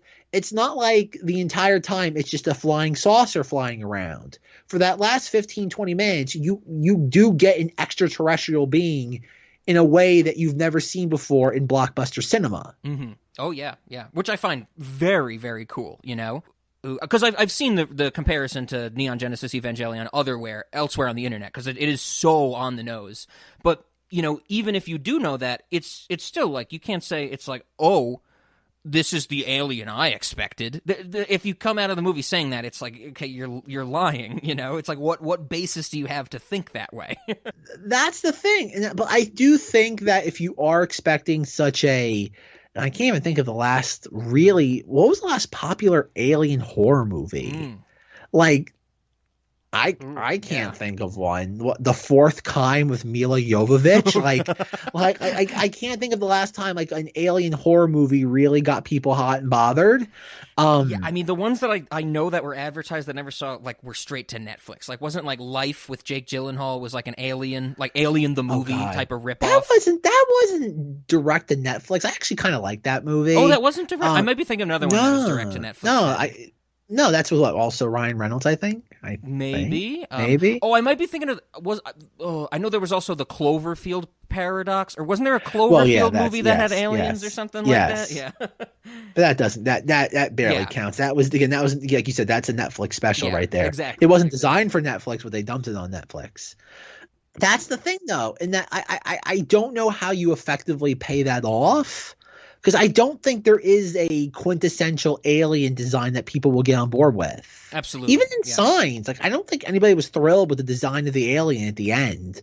Like he's really cool, kind of like in blurry VHS, like found footage vision. But I think at the end of that film, when he has was it Rory Culkin like by the neck? I think so. Yeah. Whatever Culkin it is. Yes. One of the Culkins, definitely not Macaulay. Definitely not Macaulay. I don't know. I don't think we're at it's a weird place also in the culture where I think it's that stupid Hitchcock principle that Steven Spielberg is always running around with. It's like, oh, the scariest monster is the one you don't see. No, the scariest monster is the one that's designed well by a creative individual. Yes. Yeah. I get it. The power of imagination is great, but the reason why like Janet Leigh in the psycho sequence of the shower works so well is because it's eventually paid off with what's his name, Anthony Perkins, running in a dress and a wig. Yes. Like that's why that scene works so well, because it has a fantastic payoff. If that movie just ends with obviously Norman Bates like in a padded cell without the dress and the wig, it doesn't pay off as well. Sure. It doesn't click. That's the thing too. Like I really don't. Again, the more you start kind of dissecting this film, I don't know if there's anything you could have done to improve it. I think without fundamentally altering the film, you cannot create a better mass audience film than what you currently have. I'm with you, definitely. I don't have any improvements, you know. I mean, I like I said, I thought it was stellar. Yeah, like I said, but again, it's just disappointing that the dummies, for some reason, I don't even see people hating this movie. It's more just passive rejection. Yeah, exactly. I haven't seen any hate either, just in the sense of, from the internet that we've been talking about. Also in the group of people I went with, which ended up being fairly large because I invited only like 2 people, and then they invited people, and they invited other people, and there were people there I don't even know, that were in this group. And I definitely got the sense that a lot of them were like, they had no notion of what the movie was about, and I think that when people like us, which we're not in the minority, I don't think. There are people out there who watch a movie and be like, I don't really get it, but maybe I should think about it. There's as well people that are saying something like, well, I didn't get it, so it means nothing, and it was just another alien movie, like I was saying. Yeah, that again, that's the very strange thing about this, is that it's the worst type of ignoring. It's just passive. It's apathy. Yeah, you're right. Because I think that goes to what we were saying, tying our theater-going experiences with the reaction to this movie, both, financial and the feeling on it. Like I was saying, and I think you said as well for your IMAX viewing, there was no derision towards this movie. There was no snickering. It was all enthralling. Like I said, the chimp attack scene, the Jupes kids scene dressed as little aliens. It was like you could feel that everybody in these theaters had no thought of the outside world. They were completely engrossed in this movie. They were completely enthralled in these harrowing scenes. But then they come out of it, and it's just like, okay, whatever. And I think that adds to that notion of, it's not that they hate it, it's that they were engaged, but then it's only engaging in the moment, maybe, for a lot of these people. And after it's out of their heads, they realize there's an outside world. They're kind of done with it. They kind of discard it like it's content. To take it back to that. Yeah, it would have to be that. But the fact that nobody would want to revisit this, Mm-hmm. like, again, this goes back to the whole notion too of when you have, like, when you see something that's visceral and thrilling, you want to go back and experience it with other people. Yeah. Oh, sure. That's a good point. Yeah. And that's why, again, why horror movies do so well on repeat viewings, ones that are genuinely liked. You want to share that experience, even if it's not a horror movie, with others. Again, the 800-pound gorilla in the room when it comes to movies being Top Gun Maverick this year. Yeah. And it's just like, as somebody who saw that opening weekend, like, it's cute. Like, I'm happy for Tom Cruise that he finally kind of like made a sensational film of the modern era. When was the last highest grossing Tom Cruise film, I think, was like Mission Impossible Ghost Protocol. And that was like 11 years ago. So it's always nice to see somebody that once was at the top of their game. Again, it's the, Unforgiven thing of just like, oh man, like somebody's back in the saddle. Mm-hmm. But at the same time, though, it's like, there's nothing. Top Gun Maverick doesn't even have a villain. Like, I'm not even sure if Rob has. Like, obviously, Rob, have you seen that movie? No. I just have what you told me about it last time. Whenever you told me about it, yeah. There's no villain. Like, there's an enemy country that they're trying to blow up, like their missile silos. But the country and it's called Unnamistan. Pretty much, like it's the equivalent of unobtainium, but like in country form. Like it's in a snowy locale, so one would have to assume that it's Russia or China. Sure, but it's never alluded to. Like, you see enemy like fighter planes, but there's never any insignia. It's just Tom Cruise good guy, everybody else bad guy, and I don't get why this movie is making that much money. Like, whereas, again, we've talked about it a lot, like Titanic, Avatar, Star Wars, you get why these movies resonate with people. Sure. Top Gun Maverick is just like, good guys fly plane. They do thing that was supposed to be impossible. Now they must escape enemy lines. You call it Highway to the Danger Zone. But I will say there is also a Lady Gaga song at the end. Okay. It's pretty egregious. Is it original for the movie or? Yes. Oh, okay, yes. okay. I didn't hear about that. Did you read? You must have read the story, Rob. You being the music aficionado that you are, that like Tom Cruise, I think was it 21 Pilots, like, off the production or something? I didn't read the full story, but I did hear about that. Yeah. Okay. And that's great. I love that. And I didn't look into it because 21 Pilots makes music for high school girls, and that they know that, and they accept it, and I understand that you wouldn't want that for Top Gun Maverick. But it's the idea that just I get why it's successful. I just don't get why it's that successful. I'm with you there. Yeah, absolutely. Like, if you're somebody who likes kind of just, look, like the simple, like, there's nothing convoluted about Nope. I could see how some of the Gordy's stuff could be seen as convoluted, but I don't see it as just as convoluted as Us US is. Absolutely. I mean, and we're not talking about like the theme or the message, we're talking about the actual presentation of the film. Yeah. Nothing's. It's very straightforward. I mean, even if you're like, I don't understand like what the Gordy stuff had to do with the movie. It's like, well, yeah, that's about the themes. No one's coming out of there and they're going like, so did the chimp attack happen twice? Is there time travel? Nobody's saying that, about this movie. It's very straightforward.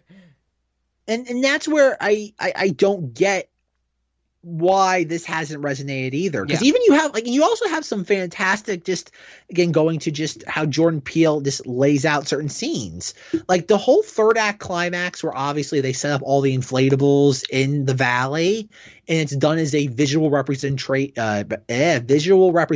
of tracking the movements of the alien. And it's like, that's such a cool visual moment. Even a couple days ago, like, Rachel sent me a picture of like one of those like flailing like inflatable characters, and my response was nope. It's something that should become ubiquitous and associated with those when you see it. And there's not a single moment in Top Gun Maverick is even half as clever as that. Sure. I would. I haven't seen it, like I said, but I would definitely not bet that there's anything that clever, you know? That's the thing. Like, it's so peculiar because it's such a well-made movie, well-crafted. Everything kind of unfolds the way it does. It even has that third act moment where you have the damsel in distress, and you have and OJ. Like, OJ, even though he's obviously very mild-mannered and timid, he becomes the hero at the end. He's the one that's sitting there riding the valley back and forth doing his thing. Yeah. And well, he's wearing the Scorpion King hoodie. I like that. Beautiful reference right there. Yep. They could have chosen any other Universal film from the early 2000s, yet they picked the Scorpion King because they eventually decided to go with camels. Again, so much visual storytelling in this. Everything that we always claim to want from movies. And yet, again, we have, and I get it, obviously Tom Cruise is a celebrity for 40 years now. But no, like it's a wholly original idea with a diverse cast and real world, in-camera effects. Not with the alien, of course, but just with all these other elements. And yet, I don't get it. I really don't get why this movie... Forget about it becoming a Signs level success. I just don't get why it didn't become a US us success. Sure. I'm with you there. And I do think there is some, to that end, there is some connection, or maybe in the relation to this movie and Top Gun Maverick. I think there is some relation to what we were saying about the audiences not getting what they think they were promised. Nobody's going into Top Gun Maverick thinking like, "Oh, I'm gonna get a social message from this movie." They know they're gonna get a dumb action movie where planes go vroom, you know, or whatever noise planes make, you know. I think everybody wanted this movie, and they're like, I need to hear what Jordan Peele's saying about something in the real world, you know, COVID or Ukraine situation, or, you know, maybe those are too recent, you know, to be in this movie. But then when they didn't get that exactly, they like we said, we revolted. So it kind of comes back to that in some, maybe not full circle, but, you know, we're looping back to some point in the timeline. Yeah. But again, going back to other moments from this that are just okay. I have a different question for you. Okay. If I were to tell you that there is Nope merchandise, okay, what would you if you could merchandise something from this film? What would you think it would be? That's a good question. I'm trying to think, like a little house with a bunch of blood all over it. Like, I'm thinking of that imagery, maybe. Like a snow globe. Yeah. Rob? Okay. Yeah. Like a snow globe, but it's like blood. I'm also thinking the shoes too. You can't, you know, maybe the shoe on a little stand, but that's so niche. I would think. I really don't know. Okay. Horse action figures? It's just a regular, just like a horse toy. They just slap Nope on. It's just a line, like a production line of the horses in the movie. A horse in a glass box at the juke ranch that'd be thing. Fun. Yeah. That would be fun. They're not clever enough for that. Okay. This piece of merchandise was unveiled before the movie came out. So this tells you, again, this has nothing to do with Jordan Peele. This has to do with the studio, but where they thought people would be looking. There are costumes and plushes of Juke's kids' alien costume. That actually makes perfect sense. Okay, I can't believe I didn't think of that. Yeah. So you have little tiny, like owl. I thought they looked kind of like owls, like owl-looking alien things. They have like skull heads, like almost like the candy skull heads, almost. Sure, yeah. It with like furry bodies. Yes. Okay. That makes perfect sense. I remember seeing. It's in the movie. It's in the trailer. One of the second trailer, it has to be. Where at Jupe's ranch, when he's doing the alien show, there is like a little merchandise table that has those plushes on it, and so that makes perfect sense.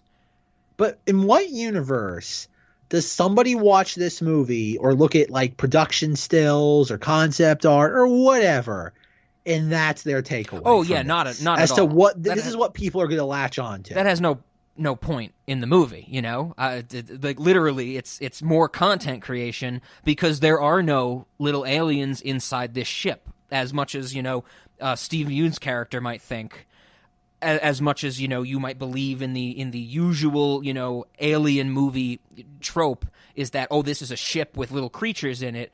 That's just a creation of Jupe's, ranch, that this is what we think the aliens look like when they don't realize that the thing itself is an alien. So yeah, I don't. It's almost like it's, once again, the merchandise is just as misleading as the marketing.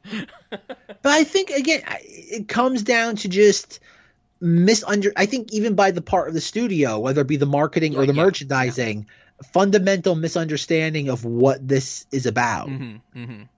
Which again, has Jordan Peele talked about what it is that beyond the opening quote of the film, what this is about? Has he discussed yet any of that? Not that I've seen, but I also haven't really been trying to look into it, type of thing.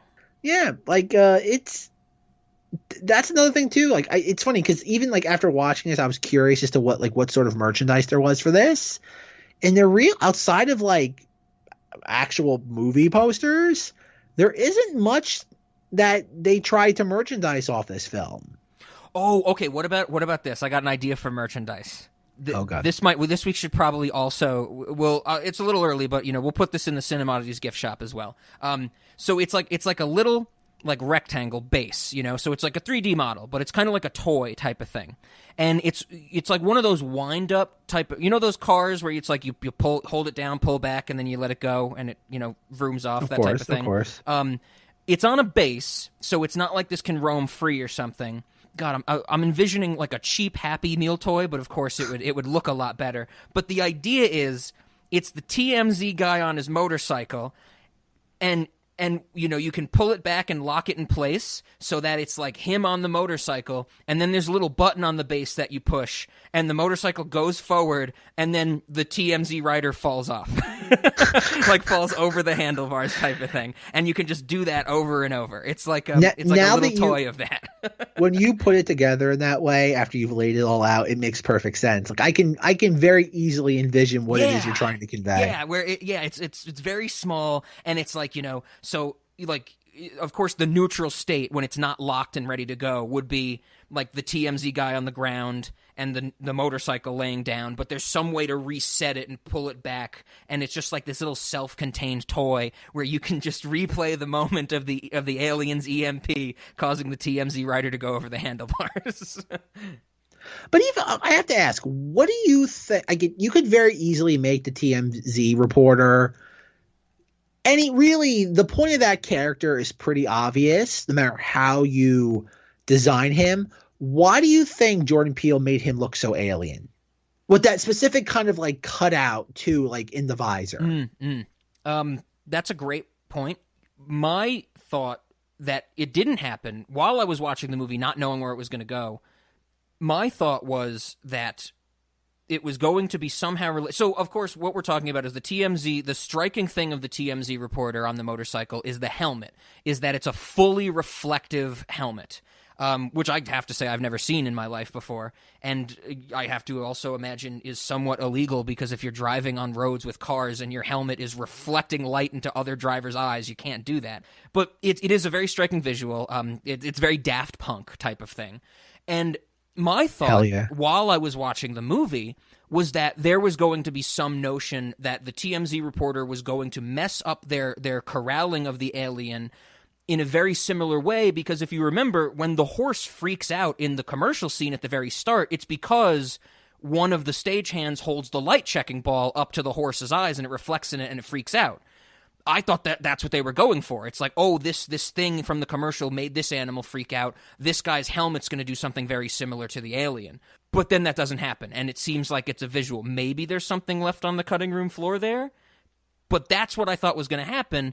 But since that didn't, and I think it's such a clear relation to that earlier scene in the movie, I think it's just like, wow, look at this fucking crazy helmet I found. Let's put it on this guy. So again, taking another moment like that, like I mentioned before, with the Gordy's home actress that's obviously horribly disfigured. Mm-hmm. Is that there for any specific purpose, or is that there just simply for a striking visual? That when you were saying it earlier about how people was like, oh, is this an alien? When it's not, they're disappointed. I I think it's there, unfortunately, to seemingly be a visual and a trailer shot type of thing.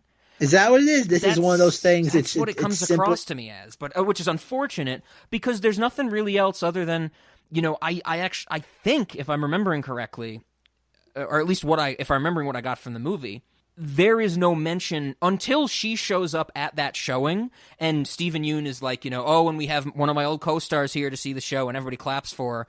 That's the first time we know that girl is still alive. Mm-hmm.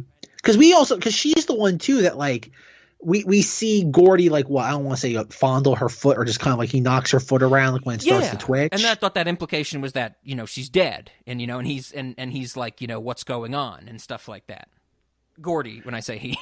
I will say that when we see when we see her at the, what do you want to call it, alien performance, whatever you want to call it, she's wearing a sweater with her younger face.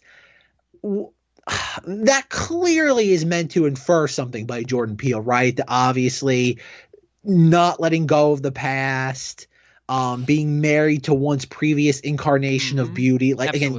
Again, clinging to that strand of fame that has not been present for decades in your life. Oh yeah. That's the only content she has is that legacy of the chimp attack for sure.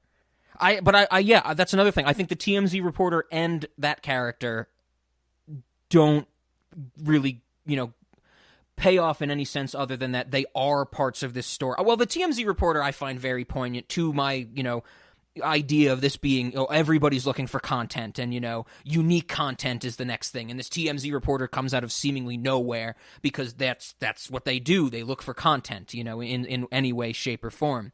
I love the line of the TMZ reporter where he's like, you guys are way out here, this whole area is blacked out on Google Maps and stuff like that, and pulls the camera out. I was dying laughing, internally. It's not like a laugh out loud moment. The more I've thought about it, I love it. When the TMZ reporter, or OJ, goes up to the TMZ reporter after he's fallen off the motorcycle, and OJ's like, I have to help you. We need to get out of here. You're going to die. And the TMZ reporter is like, take a picture first. Take a picture first.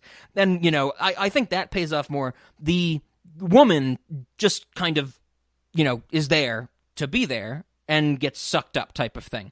Maybe there's something, now that I hashed that out, maybe there's something in the sense that the two survivors of the Gordy attack do eventually end up being killed by another beast they're trying to tame. Because the only two survivors, I'm pretty sure, from at least the actors of the sitcom, are the girl and Stephen Yeun. And then they end up both dying to another beast in a very similar way, if that makes sense. It's just that notion of, you have these because again, say what you will about Jordan Peele, but he's not known for interesting character design. There are some moments in Us about that, but it's not a hallmark of his to have striking individual characters. Sure. Yeah. And that's why I was just curious if you think there was anything more to that than just simply striking character. I like what I'm saying about the thematic element now. I didn't really think about that until before this moment of the Gordy's, like the cast of Gordy's home is finally all done for. But it really does come across to me that this is actually a great example. What you were just saying, what we were just saying, triggered this in me. I have read before that in interviews with Jordan Peele, if you remember, anybody remembers in US, that when they go down into the world of the tethers, which are all the tunnels under the United States, there's just a shitload of rabbits running around. Do you remember that? And that was in the marketing a lot, where like rabbit. Okay, so if anybody goes back and watches Us, there's a lot of rabbits, and I'm pretty sure that's in the marketing too, that they were showing like a lot of rabbits and stuff. And I did read an interview with Jordan Peele where someone was like, well, why the rabbits? Like, why put the rabbits down there with the tethers? And Jordan Peele's answer was, rabbits have always scared me, so I put them in there as a scary visual. So I think that lends some credence to the idea that if maybe he thinks really visually to these things, and he just says, well, if it's striking, if it's scary, I'm going to put it in there because that's what I can do with this medium. I think there's something there. So if it gets a rise out of him, that's kind of all that matters. Yeah, I think he has some. The rabbits thing was extreme. I think there's some. He is playing to the audience a little bit. The rabbits thing is extreme. Yeah, very much where it's like, because that when I read that, I remember being like, I mean, you can be afraid of anything, but rabbits is a weird one, but, I'm afraid of dolls, so, everybody's got their own thing. Yeah. And so, but yeah, I think he's definitely, this has made me think that, lean very heavily towards that he just has, if he thinks of a striking visual, he's going to use it in some way.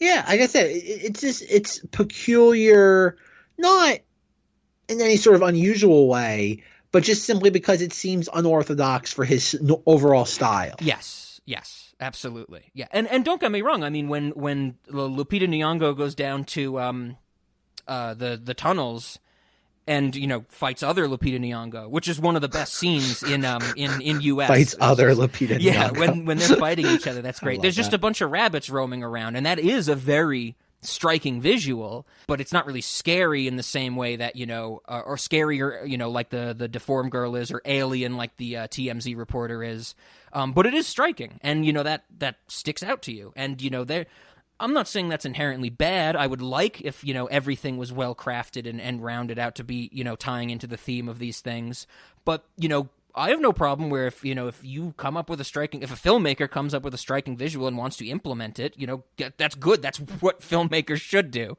right? Yeah, exactly. No, it's just again, Jordan Peele is still kind of fleshing out his identity as a filmmaker. Yes. Again, what Get Out was 2018? I think no, maybe earlier, 2016? 2017? Maybe somewhere in there. Yeah. I think it was a post-Trump movie. It was a post-Trump election movie. Okay. So that's, again, people latched onto it more than they normally would have. Yeah, like I said, it's weird because he hasn't given us a lot that he's directly touched.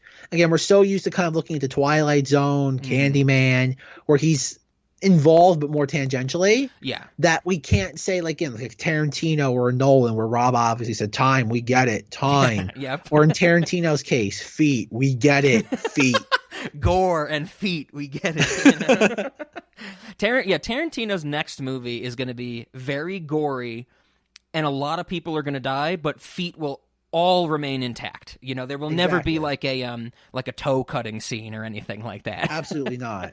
Like somebody shows that like the equivalent of Michael Madsen in Reservoir Dogs, but it's feet to like Tarantino. He's like, enough, right? Enough. Yeah, exactly. Right on. So okay, so other sequences from this film. Oh, we haven't really taught. Like, okay, we have the whole subplot of obviously the Fries and the cameras trying to capture this, and like the whole idea of the quasi electromagnetic pulse that shuts everything off. So there's something that, again, me being a passive, or having a passive interest in like defunct retail stores. Were you aware that the electronic retail store Fry's went out of business at the end of 2021? No, I was not. I was also not aware that it was a real thing until I looked into it after this movie. So as I was watching, as somebody, again, like I said, who follows this sort of thing because I'm a nerd that has no life, I was like, as I was watching this, I'm just like is he doing this on purpose? Like, did he specifically choose it's like, because again, I thought the movie took place in the past, like that really weird like person who didn't know how to speak English that wrote a Wikipedia summary. I thought for the first, I'd say half of this movie, that this film took place in 1998. Sure, gotcha. I don't know why. I think it had to do some with the Gordy and the chimp sequence. But like, I'm like, oh, this would make sense. Fry's like late 90s when like electronics retail stores were like really a big deal. And then like, obviously you get to the film where obviously like, I think Keke Palmer calls Michael Wincott on the smartphone. And I'm just like, no, this clearly has to be something done within the last 5 years. What did you think of the idea? Because I'm pretty sure when he was making this movie, Jordan Peele, that Fry's was in business. Okay. And then by the time the film comes out, it is a defunct retail chain. I see. Even when I read that it was real and it has gone defunct, I still didn't really think much of it because I just once again, the striking visual of the store, the outside of the store being designed as a UFO crashing into it, tying into the notion of this movie. I mean, of course, this movie has a time and a place. You know, it's not well defined, but you know, I just never really. I don't know if that is something that ties into it as heavily as many times as I've seen people say, like, well, this has gone out of business. If you know what I mean. Because this is the thing, is as I was watching those sequences, like any sort of like whether it be a Sears, Kmart, JCPenney, sure. If you look at the shelves as we see OJ and Keke Palmer like walking throughout the store, those shelves are like shockingly barren. Okay.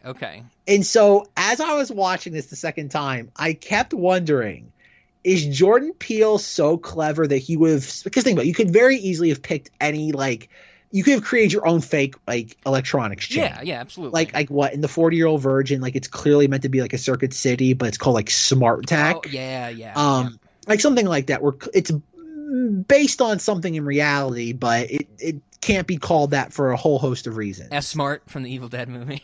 From Army of Darkness, course. yeah. Shop Smart, Shop S Smart. Yeah. I'm afraid I'm going to have to ask you to leave the store.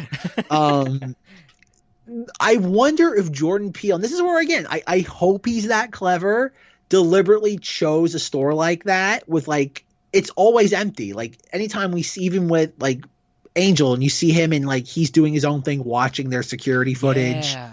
It's always empty, the store, except for obviously the one sequence with Barbie Fieri, and I think at one point we see his supervisor or somebody walking throughout the store. Yeah, I think so. I just wonder, did he choose a defunct retail store that was so closely shut down within the time? Because again, he must have known Fry's was going out of business.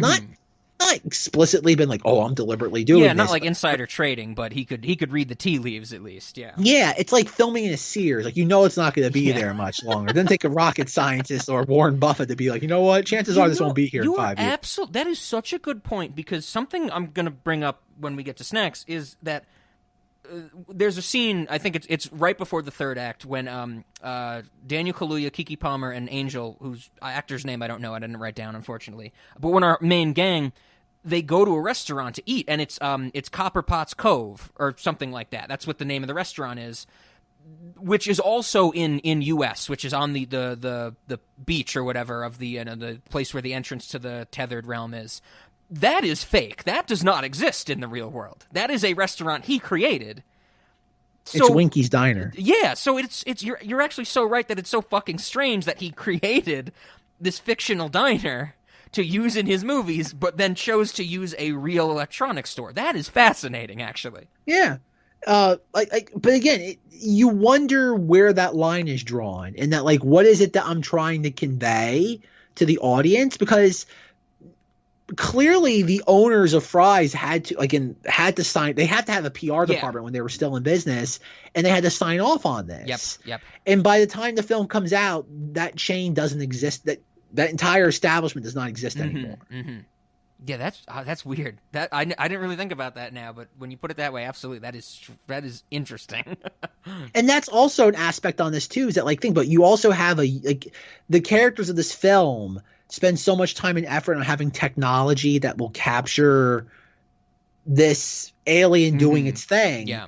And yet ultimately it's the most rudimentary of cameras. It's this hand grind snapshot Polaroid that captures it no on top electrical of, obviously, parts. Yeah, absolutely. Yep. Yeah, and then Michael Wincott doing his thing, obviously, with the perfect shot and a hand crank camera. I have to say, on that note, when Michael Wincott's filming, and there's the bit where he's like, "We gotta reload the film, Angel," and there's the scene of them removing and putting in actual film. I was like, "This is fucking cool." I'm like, nobody's gonna fucking care about this except like people like us, Zach. We're like, this is fucking cool. Oh, absolutely. And that Michael Wincott had to, in his head, be humming that tune to do the 24 frames per second or whatever to keep his hand crank going at the right frame rate. Beautiful. Oh, yeah, that's beautiful. how I loved all that stuff. But again, I look at the relationship, though, between technology in this film and then these organic beings that are quasi the villains. Like, when you think of a UFO, you obviously think of a intellectual, technological power beyond ours. Sure. And yet the UFO is 100% organic. Oh yeah. Very neat idea. Absolutely. But again, I think there's much like how we've talked about certain films, and we haven't really talked about the legacy of this film, what it will be 10, 20 years from now. But like, I do feel that there is that Room 237 aspect of this, where I think there's a lot of subconscious things that are being telegraphed to the viewer that are making it very, again, subtextually, subconsciously frustrating. Sure. It's the Overlook Hotel, and it's Danny driving around, and it doesn't work. Yeah. I think there's a window lot of in Ullman's office and stuff. Yeah, like the that. impossible window. Yeah. And I think there's a lot of things like that are meant there to kind of very, very thinly just frustrate the viewer. You're probably right. That's a good point. And where I'm someone like me specifically, I'm someone who's just, that stuff, even if it does unnerve me on a subconscious level, I want to ride with it. But I would imagine most of the people are like, it's like something doesn't sit well and you don't really know why. It's like that, oh God, I can't remember his name, but there's that comedian, he does a bit, really big guy.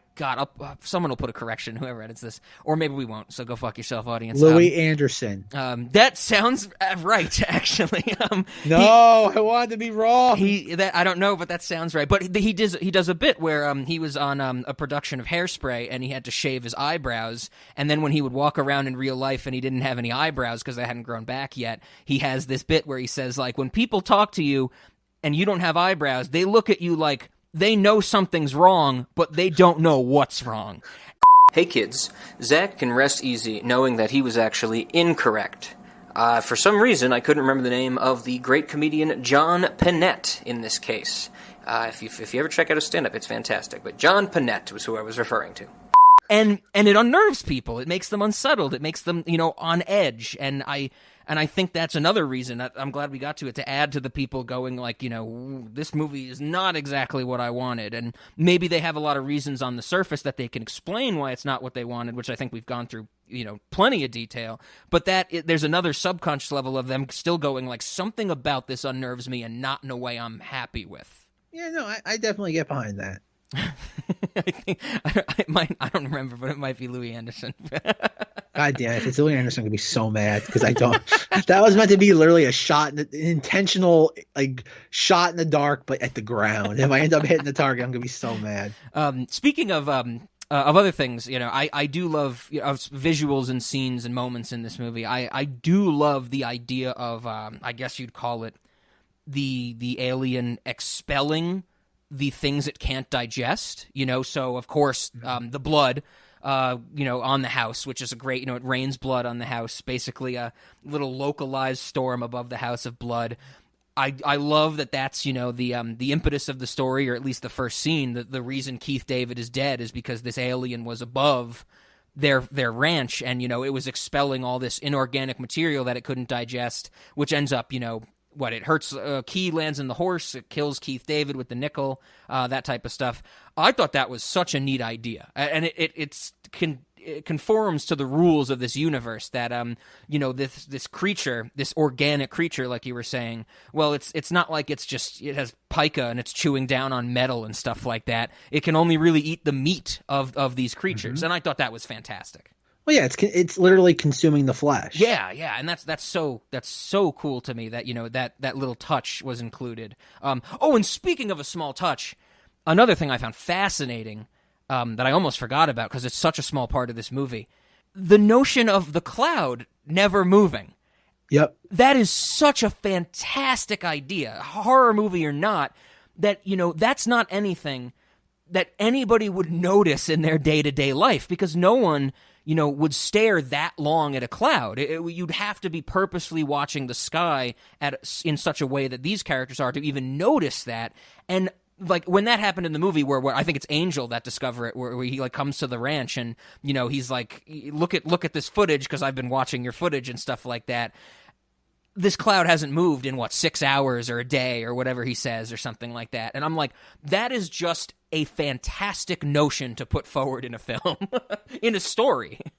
Oh, definitely. That's like, and it's also interesting too that also to show the prowess of Michael Wincott's character. That as Yes, that's soon as right. he shows up, that's the first thing he picks up on. Yeah, yeah. And he's like, so you do got something here, that type of thing.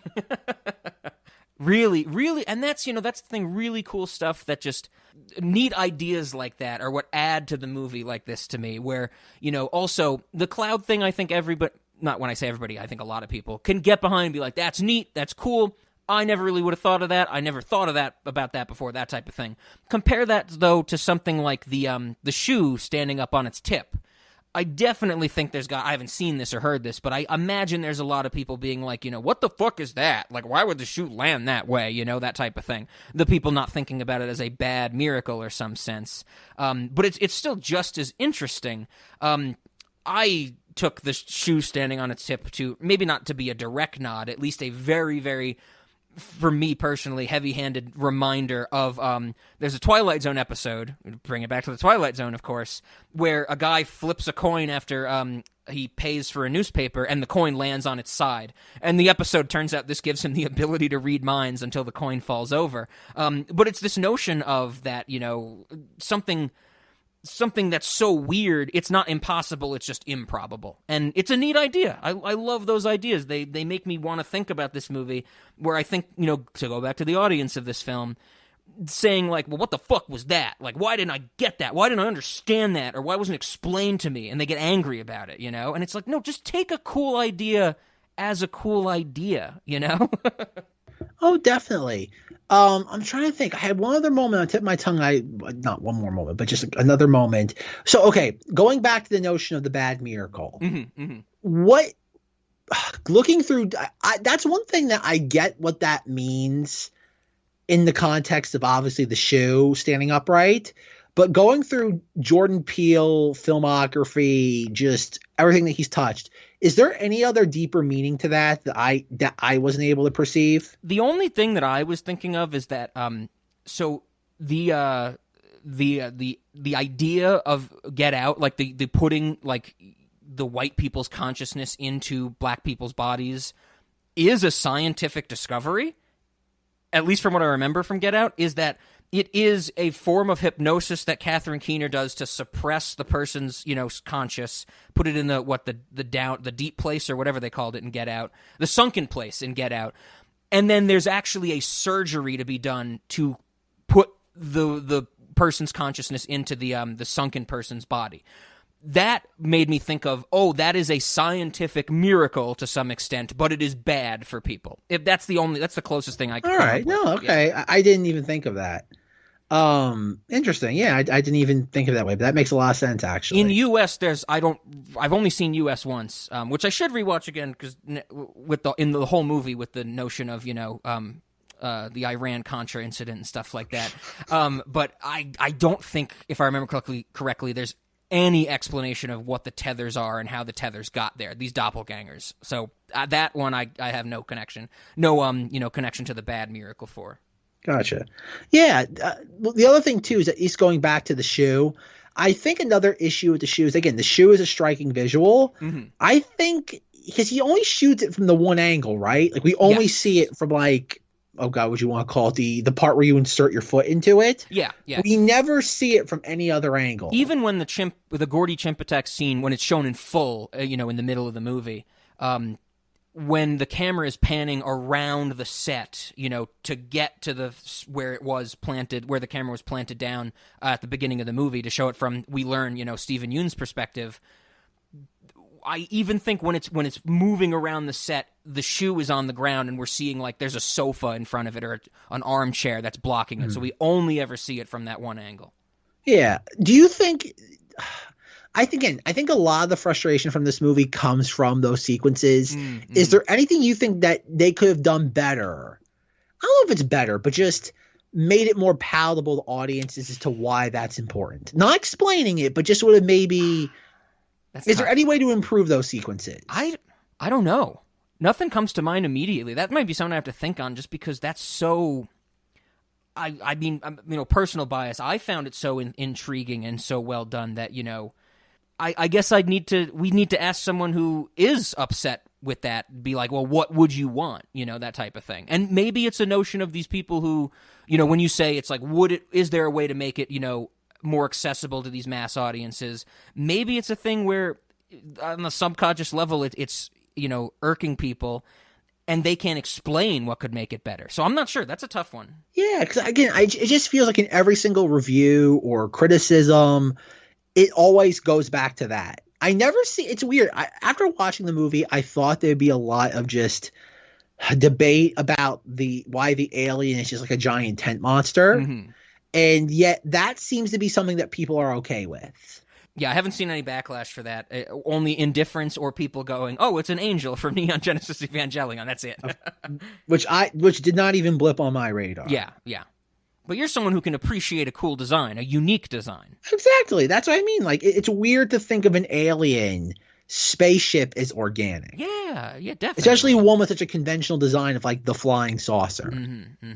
Yeah, which I think we mentioned already, but just to reiterate, I find that fantastic that it starts out, as a flying saucer and turns into this pulsating, kite creature, like you said, bunch of tarps and stuff like that strewn together.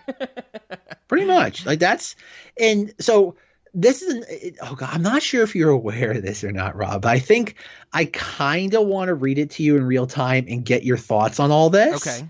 But I don't know which one it was, but I had to be Logan Paul. Did a tweet I did not thread, expect that name to pop up. Yes. Okay, it was Logan Paul. Logan Paul did a tweet thread on Nope. Okay. Where he discusses something I don't think should be allowed, but okay, I don't have say over that. Okay, I'm trying to find the exact Twitter thread right now, just so I can like read it in real time. So while I'm doing that and just trying to find it so I have it prepped and ready to go, there's one other piece of merchandise for this that I think, or actually two pieces of merchandise that I think you will appreciate beyond dressing up as the not aliens of the film. Yeah. One, and I sent it to you in a Facebook message right now. Okay. Did you get a chance? Look at it right now, and it's for the Steelbook of Nope. Ooh. I want you to look at it and tell me what your thoughts are on that packaging as I prime the Logan Paul tweets. Okay, let me pull it up. Let's see. When's this coming out? I guess it's going to tell October 11th. Okay. Yeah, it's going to come out like, I think, less than a month from now. Best Buy wants to use my location. Go fuck yourself, Best Buy. Oh, shit. It asked me twice. Okay, so I'm looking at it looks like the slipcover of the Steelbook is the one of the parts of the inside of the creature, which is also what the opening credits play over, which is really cool. The actual booklet is the Daft Punk motorcycle helmet. For the record, this is the case. That's the front of the case, and the helmet is the back of the case. Oh, okay. So that's not the slipcover. Okay, gotcha. No. This is legit what the packaging will be. Okay. So when you look at that, how would you just like? As for like, obviously, Steelbook art is always niche. It's not meant to be what the mass release will be. Like, well, you'll see it like a Best Buy, a Walmart, a Target, so on and so forth. What do you think of them choosing those two images as the niche artwork? And part A being that, part B being, what do you think Steelbook nerds think of that? Front cover, so the inside of the alien creature, makes perfect sense to me. I think that fits, because that's, of course, what, like we said, the opening credits go over. That's also a very key part of the movie when we learn that this thing, this weird, box shape is. Back cover, marketing striking image, absolutely. I think, that just falls right into that.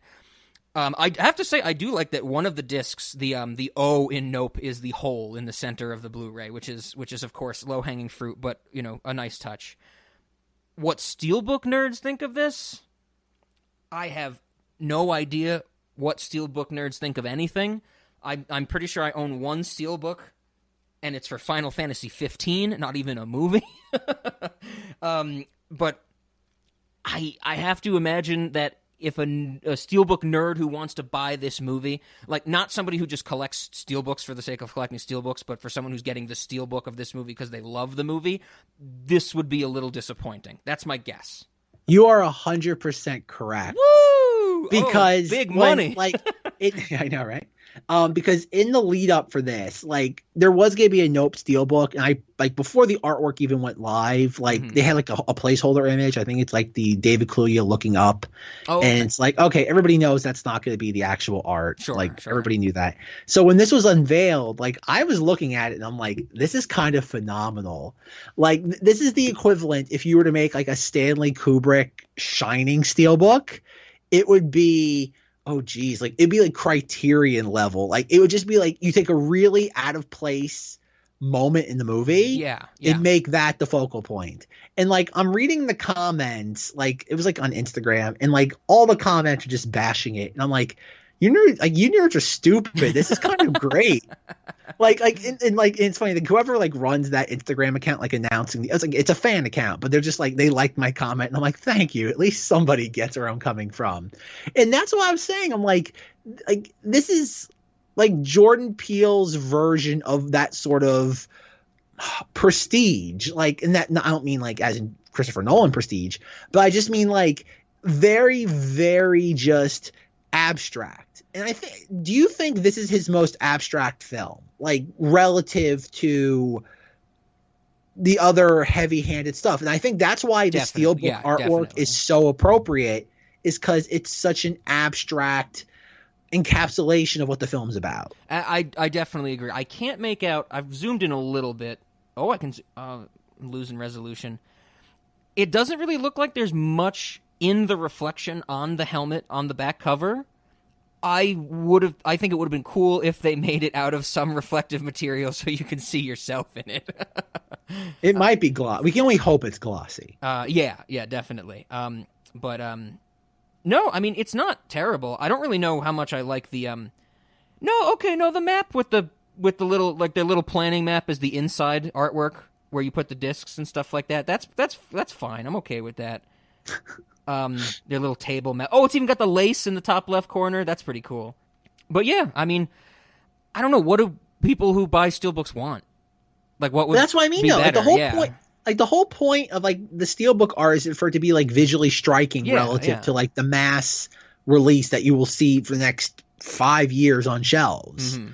And so, like, again, not to juxtapose it to Top Gun Maverick, but, like, the Top Gun Maverick artwork was, like, released for the Steelbook, which is being, like, weirdly released. Like, every retailer is, like, getting the Steelbook and just, like, slight variations of it.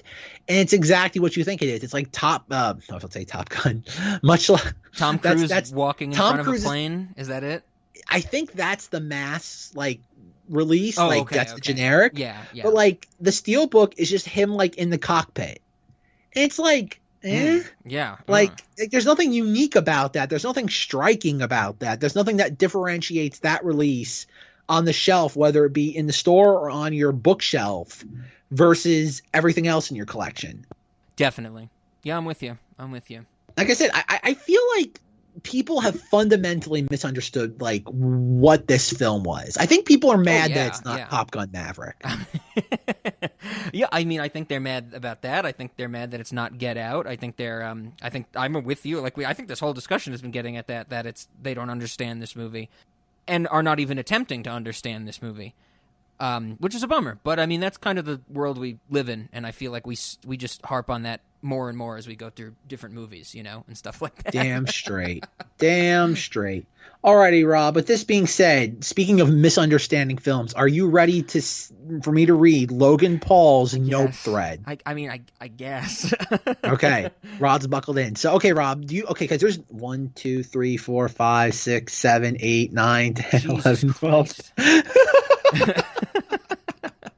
All right, Rob. I'm gonna read each tweet, and I'm gonna let you respond to it if you feel the need to. Okay. Are there like do the sentences end within the tweets? Yes, if you need to read, he does ask questions. He does ask questions. Oh, okay. But I'm just saying, like, if you need to read 2 tweets so it doesn't cut off in the middle of a sentence, sure, of course. Fine with that. Yeah, of course. Okay. We'll carry his thought across the lead. Yeah. All right. So this is the first. Nope is one of the worst movies I've seen in a long time.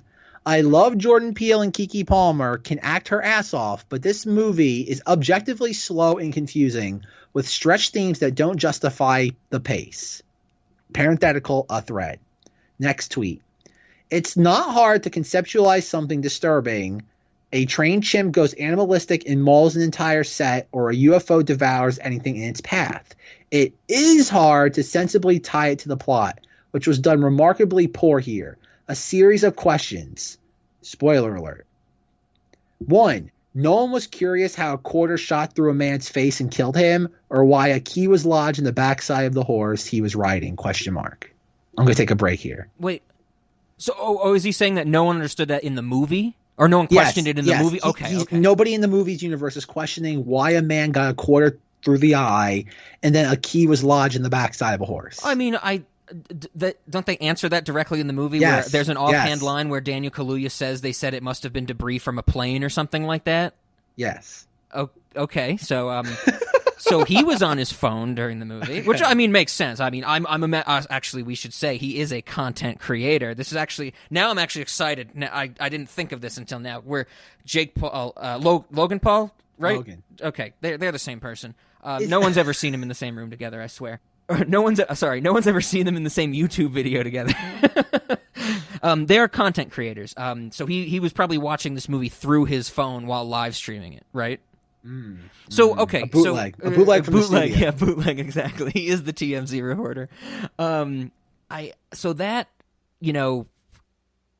right there, that's a little misstep, but okay, that's fine. You can miss a line in a movie. It happens, There are still 10 bullet points, and that was number one. Yes, that was one. Next. Why/how did the shoe stand upright on the set of Gordy's? Oh, that's what I was saying before. This one I'm sure has a reason, but I haven't found anything that makes sense. Oh my god! I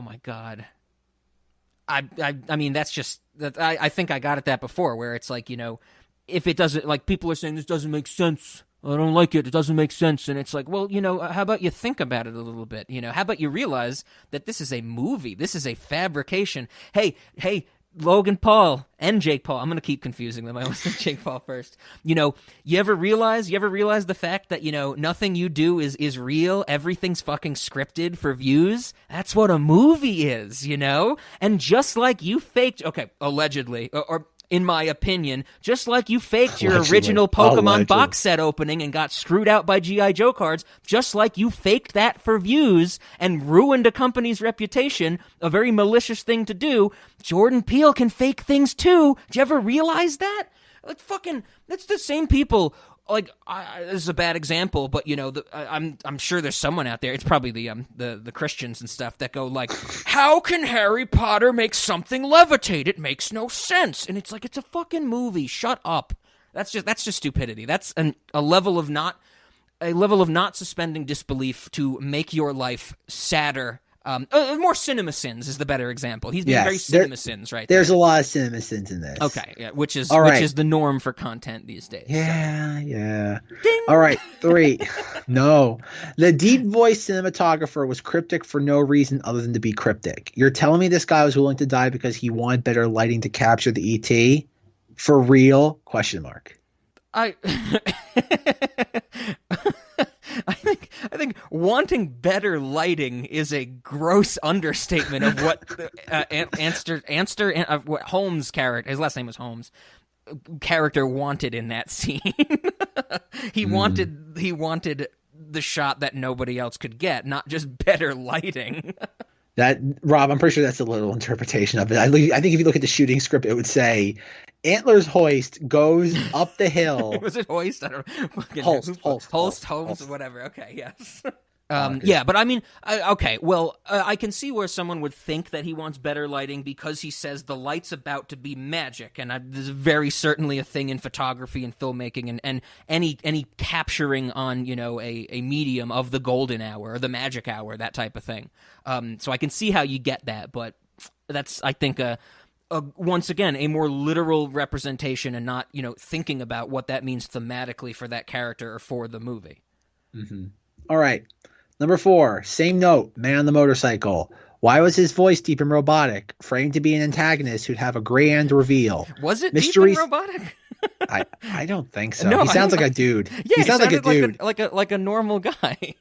Mystery solely for the sake of mystery is confusing and leaves too many open ends for a viewer trying to invest themselves in the storyline. Never mind, this happens at least 3/4 of the way through the film, if not more. Yeah, read that last sentence again after the deepen. Mystery solely for the sake of mystery is confusing and leaves too many open ends for a viewer trying to invest themselves in the storyline. So what is he doesn't like? True Detective, like a mystery to be written as a mystery. Like, what does that mean? I don't understand what that sentence means. All right. Maybe more of like he's like is he one of those people that gets angry, just not at anybody, and he just gets irrationally angry in general after they finish Mulholland Drive because it challenged them? Probably. That yes. All right.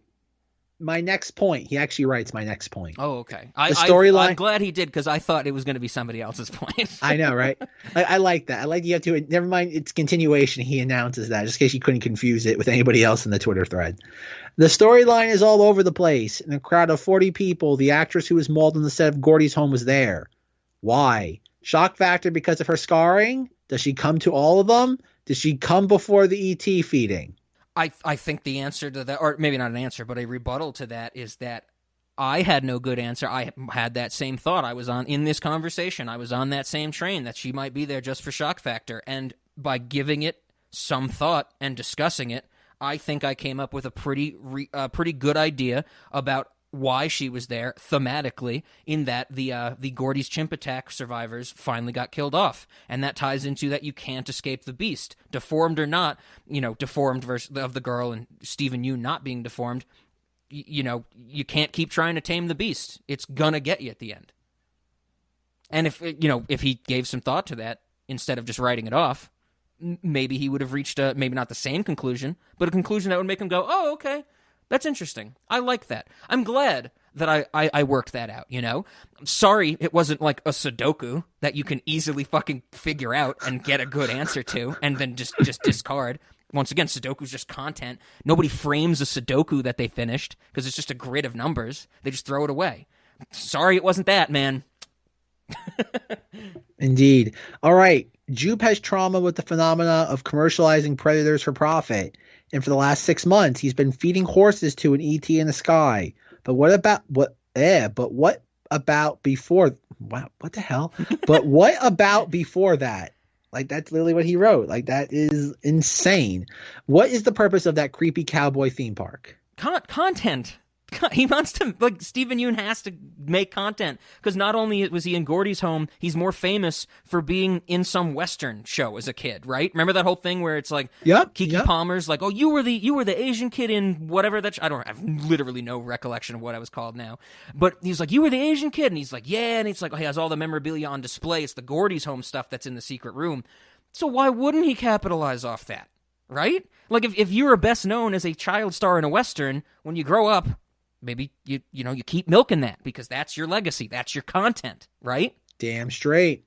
All right. Why was so much emphasis placed on the names of the horses? They had title cards. Why? I don't think I have. We didn't even mention that there's the title cards in this movie that are names of the animals. Do you think Logan Paul thinks that Jean Jacket was the name of a horse and not the name of the alien? Because that was kind of the point, that it was building up to the fact that, they have to name all these horses, and Daniel Kaluuya and the Haywoods have such a tie to their horses because it's their capital, and then they have to name this creature because that's the only way they know how to deal with animals and understand animals. Do you think he was like, oh, it's just another fucking horse name when Jean Jacket is the last title card? Okay, I mean, that makes sense. You would have to assume that when he's not on his phone. Right. Okay, number 8. Why was Barbie Fieri an incredible acting talent so underutilized in this movie? Why was she even in the movie? Okay, I mean, you could say the same thing about Keith David, right? Fantastic acting talent. Why wasn't he in the entire fucking movie? I mean, say that about every movie ever made. Like, you could be like, oh, I saw Bullet Train, but why wasn't Tom Cruise in it? I like Tom Cruise. Why wasn't he in it? Like, what is that? What are you asking right now? I will say, though, I do think there was stuff cut out with her. I totally agree. Like I was saying, I thought we were gonna get her back and reveal that she was the girlfriend of Angel and stuff like that. Or at least, if not that, come back in some other way. But nope. So, it just kind of has to happen. But doesn't that question also kind of come up where, Osgood Perkins, why didn't he show up more? I think the not the DP, but like the PA or whatever that's like dealing with Daniel Kaluuya in that same commercial scene. He was on CSI for a while. He's like a that guy. I don't even know his name, but I've seen him in TV shows, and he's one of those just that guys. He pops up character actors. Well, why wasn't he in it more? What is that question? I don't understand that question. Why wasn't he in it more is because movies are finite things. Yes, but like I said, that's one where I feel there's more. There's something that was trimmed. That's one where, again, I'm not giving him credit, but I do think that you don't put somebody like that in that position. Not saying there's some grand subplot that was cut out of the film, but I do think I imagine there was more scenes than just her like sneaking up behind Angel, than like her reacting to him like yelling in a monitor. Yeah, absolutely. Because I think she is so noticeable, at least for the people who watch Euphoria, that you'd expect maybe at least one other thing. But I mean, that's not. There's no rule that the movie has to operate that way, where he thinks there is. Yeah, no, he's a goober. All right, number 9. Way to strip all the life from a phenomenal actor, Daniel Kaluuya, by casting him as possibly the most mundane vanilla actor I've ever seen. Not a question. Okay. I'm just pissed. That's just a misunderstanding of the masterclass of what not cinema should be, what a lot of acting that people don't realize is. I think, a great actor is somebody who can pull off things without even saying them. Like the emotion of seeing the way you're watching their facial expressions and the way you're watching how they react, even as minuscule as those facial expressions might be, the ability for that actor to use those to convey to the audience what they're feeling, what they're thinking, what they're going to do next possibly, or maybe the uncertainty of what they're going to do next to add tension. That is what a good performance is. I don't know what the hell. You know what? Actually, I just figured it out. Jake Paul and Logan Paul are content creators. They're on YouTube. You know what you have to do for YouTube and TikTok to get your message across to these people? Big, emotive, enunciated reactions. Maybe the Pauls don't know how to. Maybe there's some level of autism there that they don't understand facial expressions. Oh my god! Maybe it's not autism. Maybe it's institutionalized autism, because they don't know how to react to anything without being bombastic and over the top. That when they can't even pick up emotion on other people's faces when it is on a much smaller scale, when it's not done for views. Yes. All right. I'm running out of witty remarks to Rob's insightful comments. I know. No, you're good. You got all the you have to read this tweet, which I don't envy. Like I said, we should say for the record, Logan Paul, like I said, again, he's baffled, but I think this is being done by someone who A, is just disengaged, and B, is just going for the... There's things to attack in this movie, but I think he's going for the lowest of low-hanging fruit. Yeah, he's going for the cinema sins, like we said, absolutely. All right, number 10, an extraterrestrial creature that is advanced enough to fully shapeshift, activate an anti-electromagnetic field, and propel itself in any direction quickly and quietly. Can't tell the difference between a plastic inflatable and a viable meal. Nope. He actually wrote that. Okay. No. What did he call the creature? What did he? I knew you were going to sit there and get this. Anti-electromagnetic field. No, before that. Oh, okay. Fully shapeshift, activate. Shapeshift. Okay. Do you think he thinks peacocks can shapeshift? Because they can spread their feathers. What shape-shifting is I know what he means, but that is the absolute incorrect word to use for what this creature does. Do you know those lizards, when they puff out their, they look like regular geckos, but then they they hiss and they have that fan come out of the sides of their neck? Is that shape-shifting to the Pauls? That is the wrong word to use, right? He should say umbrella-esque. Okay, you heard it here first, folks. The Pauls think umbrellas can shapeshift. It's the same science, folks. Same science. I mean, would you call like the Transformers shapeshifters? They just move their parts around. Rob, they're just robots in disguise. There's a big difference there. They're shapeshifters. I think we've cracked it. That's so strange to me, especially because he's saying in here that he's maybe not explicitly, but he's acknowledging that it's organic, that it's a creature, right? Oh yeah. He's conceding that. Shapeshifter is such a weird fucking way to put that. Oh god, that's just a level of thought I don't operate on. You know, I'm not saying I'm better, it's better or worse than me, but that's just something I would never have thought to say. I got hung up on that actually. If you could read the sentence before the nope, which might be the whole thing. All right, I'm just gonna read the entire thing. Okay.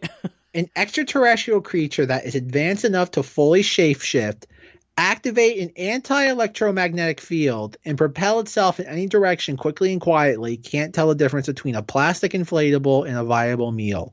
Nope. Okay. You got to. I'm sorry, but I have to emphasize the nope. It's in all caps. So he's recognizing that it's sentient and it has these abilities, but it's not smart enough to distinguish between this. It made me think, the balloon thing made me think of Big Boy, you know? Like, it made me think of, like a big inflatable, Big Boy's Burgers type of thing. That's interesting. Wow.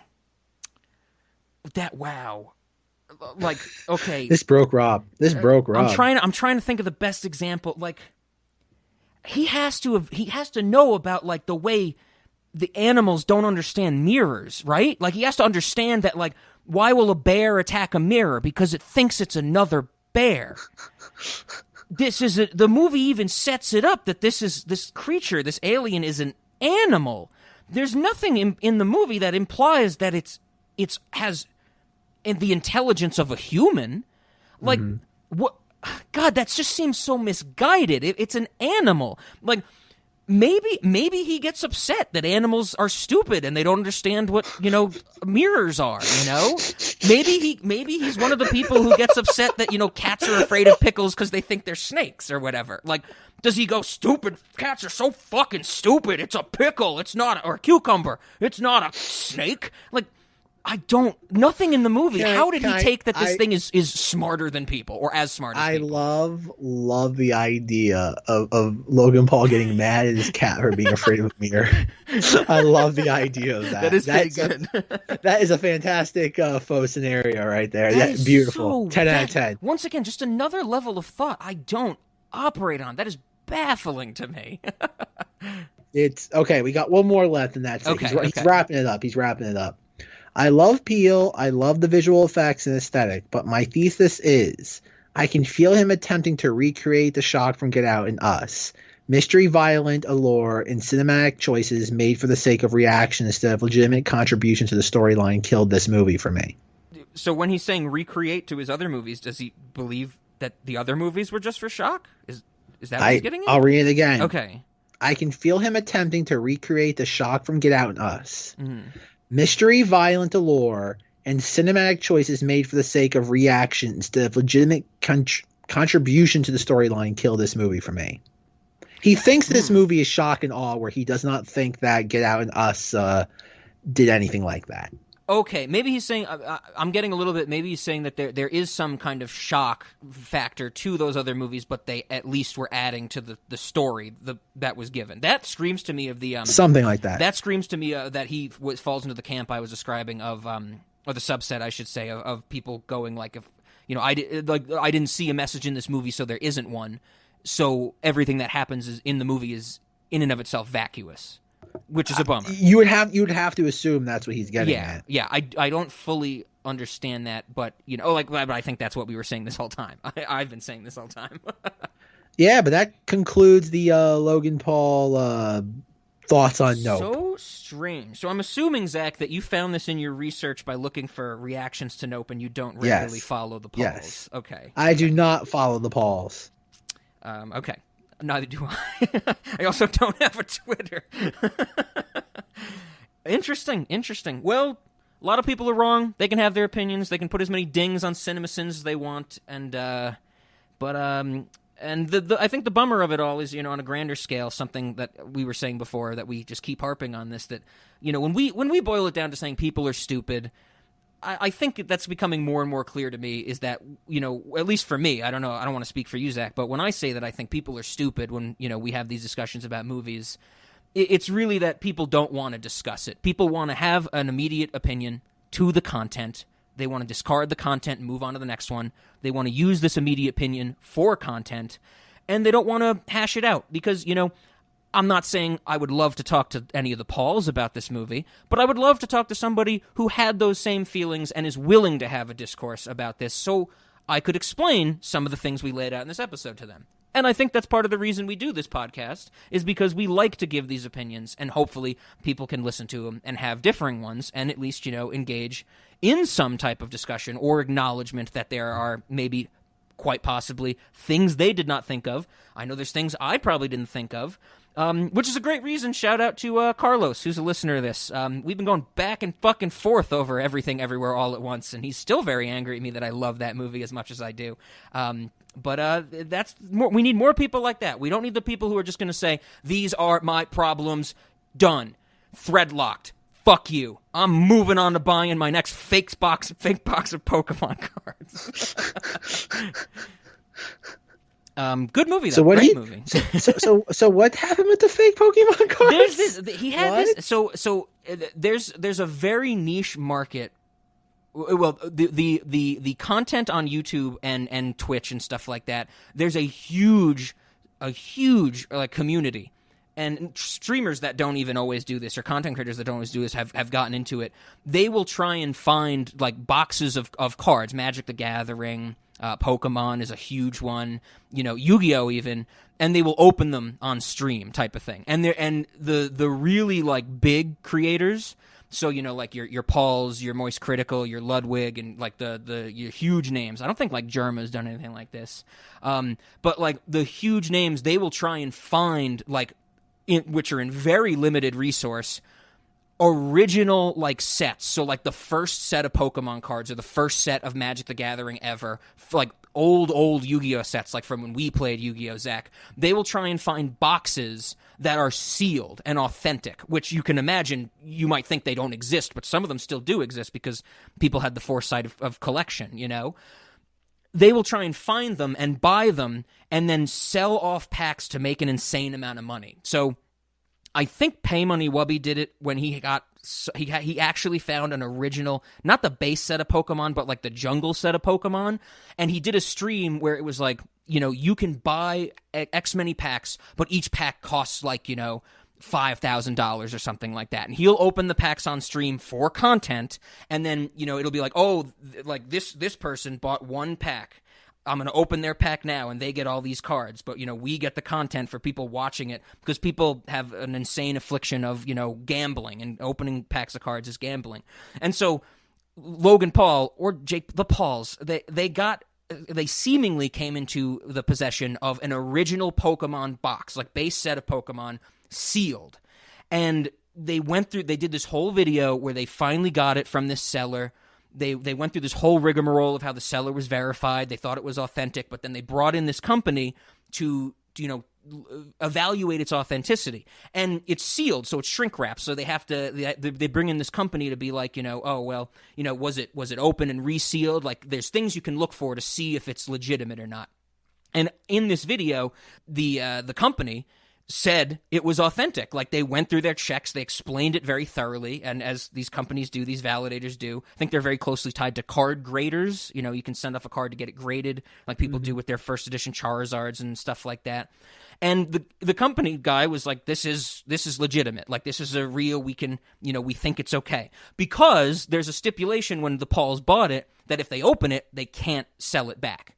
They can't get their crazy amount of money. Because you can imagine, there's such little boxes of sealed or real Pokemon stuff. I don't know how much they paid for it, but it was probably in like the tens, if not, $100,000 or something like that. Because then they can sell the packs off to crazy people. And so this guy says it's authentic, and then in the video they go ahead and open it up, and it turns out that it's a box. It is the real Pokemon box, but it's filled with packs of G.I. Joe cards that are useless.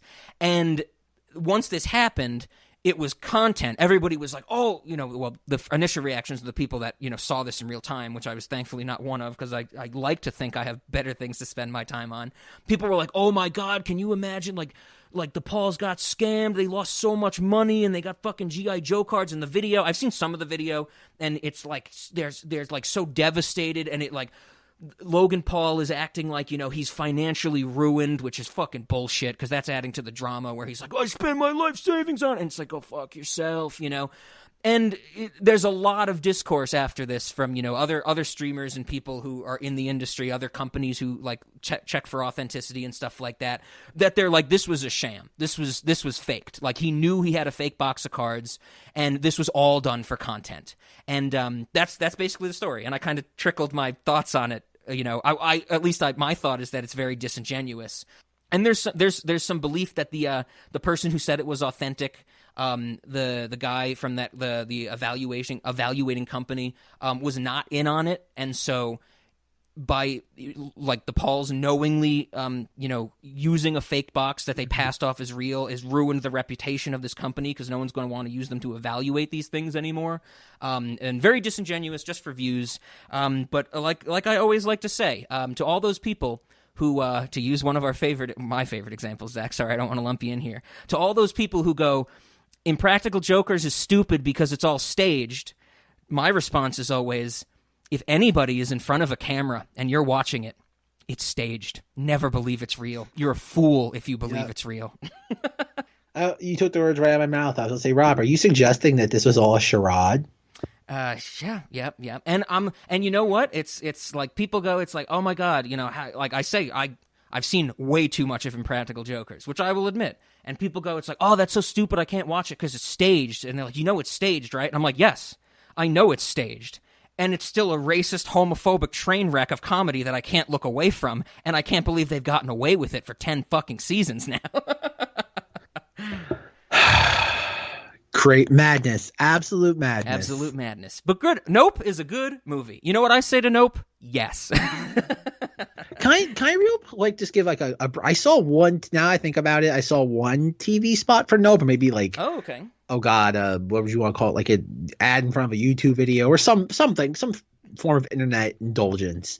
And it reminded me of like, oh God, it hasn't happened a lot, but like obnoxious marketing. Okay. Like it's probably a song. If I had to guess, it's a song. But there was some TV spot where like, it's about 30 seconds, the actual spot. And it'd play a scene, like a brief sequence from the movie, edited down to like maybe like 8 seconds. And it would end with like, it has to be from a song, which is somebody I tried finding it and I couldn't. Okay. And it's like scene from the movie, 8 seconds long. And then like you would hear somebody go, nope. And then like it would be another scene from the movie. Again, 8-10 seconds long. And it would be nope. Oh yeah, that sounds bothersome. Yes. And it happens like 3 or 4 times, and it's like, nope, coming to theaters July, blah, blah, blah, blah. And I'm just like, if I wasn't already predisposed to want to see this movie, this would turn me off. Yeah, that seems grating. Exactly. A fantastic word. Did you see a UFO in that cloud? Yep. Nope. I ain't never seen nothing like this. No. Are you ready? Yeah. Run! Oh, yeah. Nope. Nope. Nope. Hell no. Nope. And so it reminded me, and just because it's tangentially related to this, just in the sense of just original IP, it was from Pacific Rim Uprising, the sequel where Charlie Day is the villain. I'm not sure if Rob knew that. I did not know that. Yeah, Charlie Day is the villain of the Pacific Rim sequel. I think he's the only returning cast member from the first film. I was about to say, is Ron Perlman the hero? I don't know if Ron Perlman's in the sequel. He might be. I don't know. I only watched it once. But I remember, like, obviously Rob remembers Pacific Rim Fever from 2013. Oh, yeah. But I saw the Pacific Rim sequel on Blu-ray or DVD when it eventually came to the library how many years ago. But my main takeaway from that movie is a horrendous trailer or TV spot, I don't remember which, where it's like, again, stuff is happening, it's sequences from the movie, but played over the entire piece of marketing is some song. Again, probably not that hard to find the same song, but it goes yup till I die, and it just plays that like looped. It's like a sample that just plays for like 2 minutes straight. We thought our parents ended the war, but now it's our turn to fight. Y'all remember me? They've evolved. And they could wipe out all life. Well, he's pretty big. You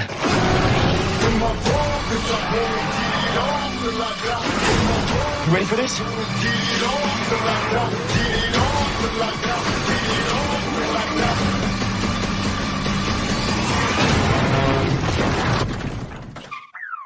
Plan B. Always a plan B.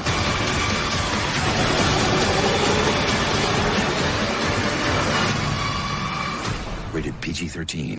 And like the Nope like TV spot, I don't know why this is all flooding back to me all of a sudden. I should have kept this like in the beginning for context, but I'm just like, who designs this? Like, you should never like have like shit posting music in like Right? multi-million-dollar marketing.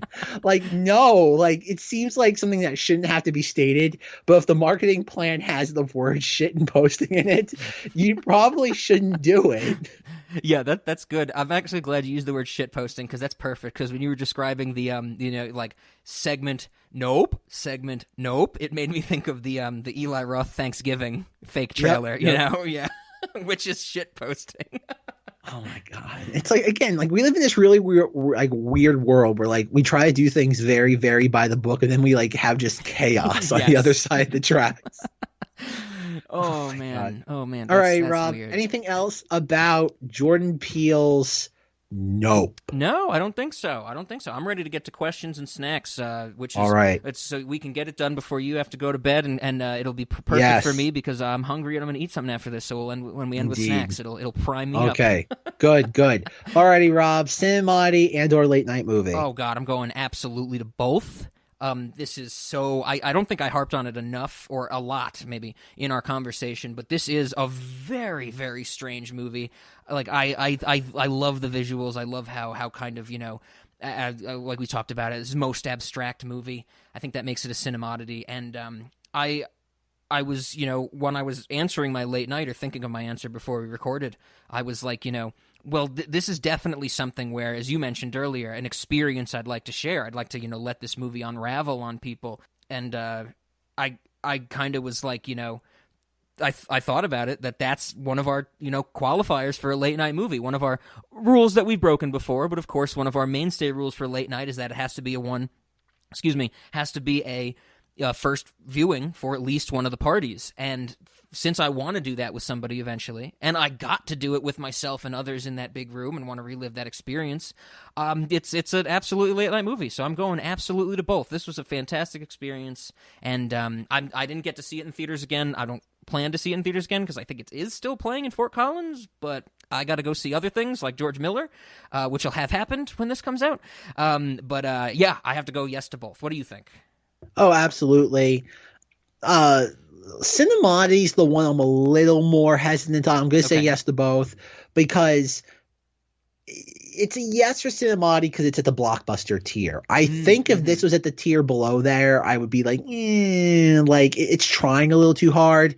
You still have to give credit where credit is due, though. Again, Jordan Peele is a brand in himself, and he did take $70 million, and this is what he made a studio. Yeah. So again, you got to give him credit for that. Again, this is somebody could have very easily cashed in on Akira, something that's been just floating around Hollywood forever, and it chose not to. Like, it's kind of the reminds me of the Brad Bird Tomorrowland thing. Obviously, a much better film than Tomorrowland, but still, that notion of someone could have very easily done the major product, that would have gotten 10 times more notoriety, even if it was a much worse film. Sure. But again, it's very hard to pioneer new ideas. So Jordan Peele gets into it again. Plus, it's Jordan Peele, a film that I actually like. It's probably the only thing outside the Terry sketch that I genuinely like that he's done. And as bad as that sounds, we will have to see how Wendell and Wild goes, which will I want to cover it somewhere here or the Patreon, because it's a Henry Selick movie, so we'll have another one in his filmography. We'll see how that goes. I'm pretty sure that's going to be very children oriented though, so it'll be very different. Okay, then that brings us to the restaurant. I already mentioned it, so I'll get this one out of the way. I was thinking that, I think we've mentioned it a little bit offhandedly, maybe not so much as like doing this, and I don't think we talked about like the Cinemoddities group of restaurants. You know how like what KFC, A&W, all these a lot of these fast food chains are owned by the same company type of thing. They have like a group.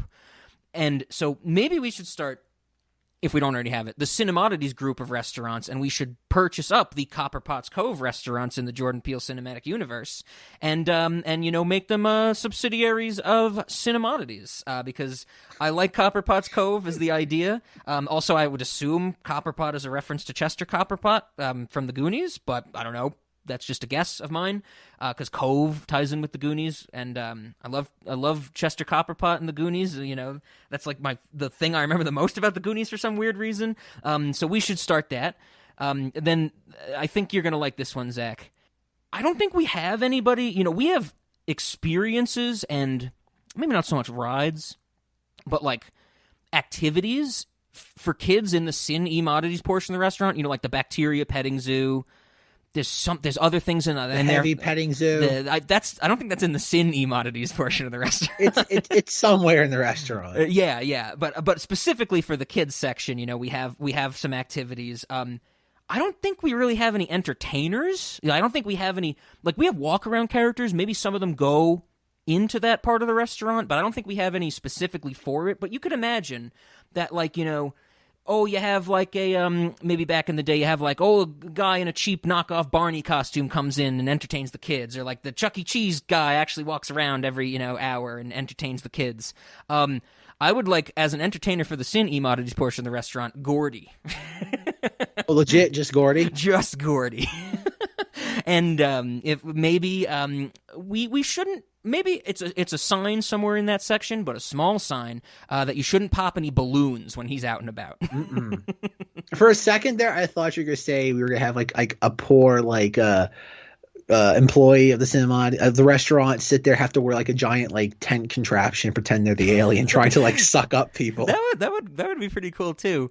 Just because I've seen videos online of people in big mascot costumes, and they can just kind of they have so much room in it, they can kind of mimic eating somebody, and it gets them put into their costume. So we could do something like that with the alien for sure. I feel again, much like how Tenet is the ultimate Cinemoddities movie, I feel the idea of having an attraction that consumes your audience is something that's also Cinemoddities-esque. Definitely. Absolutely. Yeah, right on brand. I think I have two more that are not foods, even though the two I already mentioned were not foods, except the other restaurants. But what did you have, Zach? What came to your mind? All right, this one goes without saying. Not just for the Cinemoddities restaurant, but very disappointing for actual movie theaters for not offering this. Especially that for Minions there was a banana icy. There's cactus ices in this, legit, right. icy branded cactus flavor. And it's what the hell does cactus flavor ice even taste like? Does it taste like aloe vera? What does that taste like? I want to know. I know you can cook with cactus. I've seen it on cooking shows. I've never had it though. I would. But what does an icy cactus even taste like?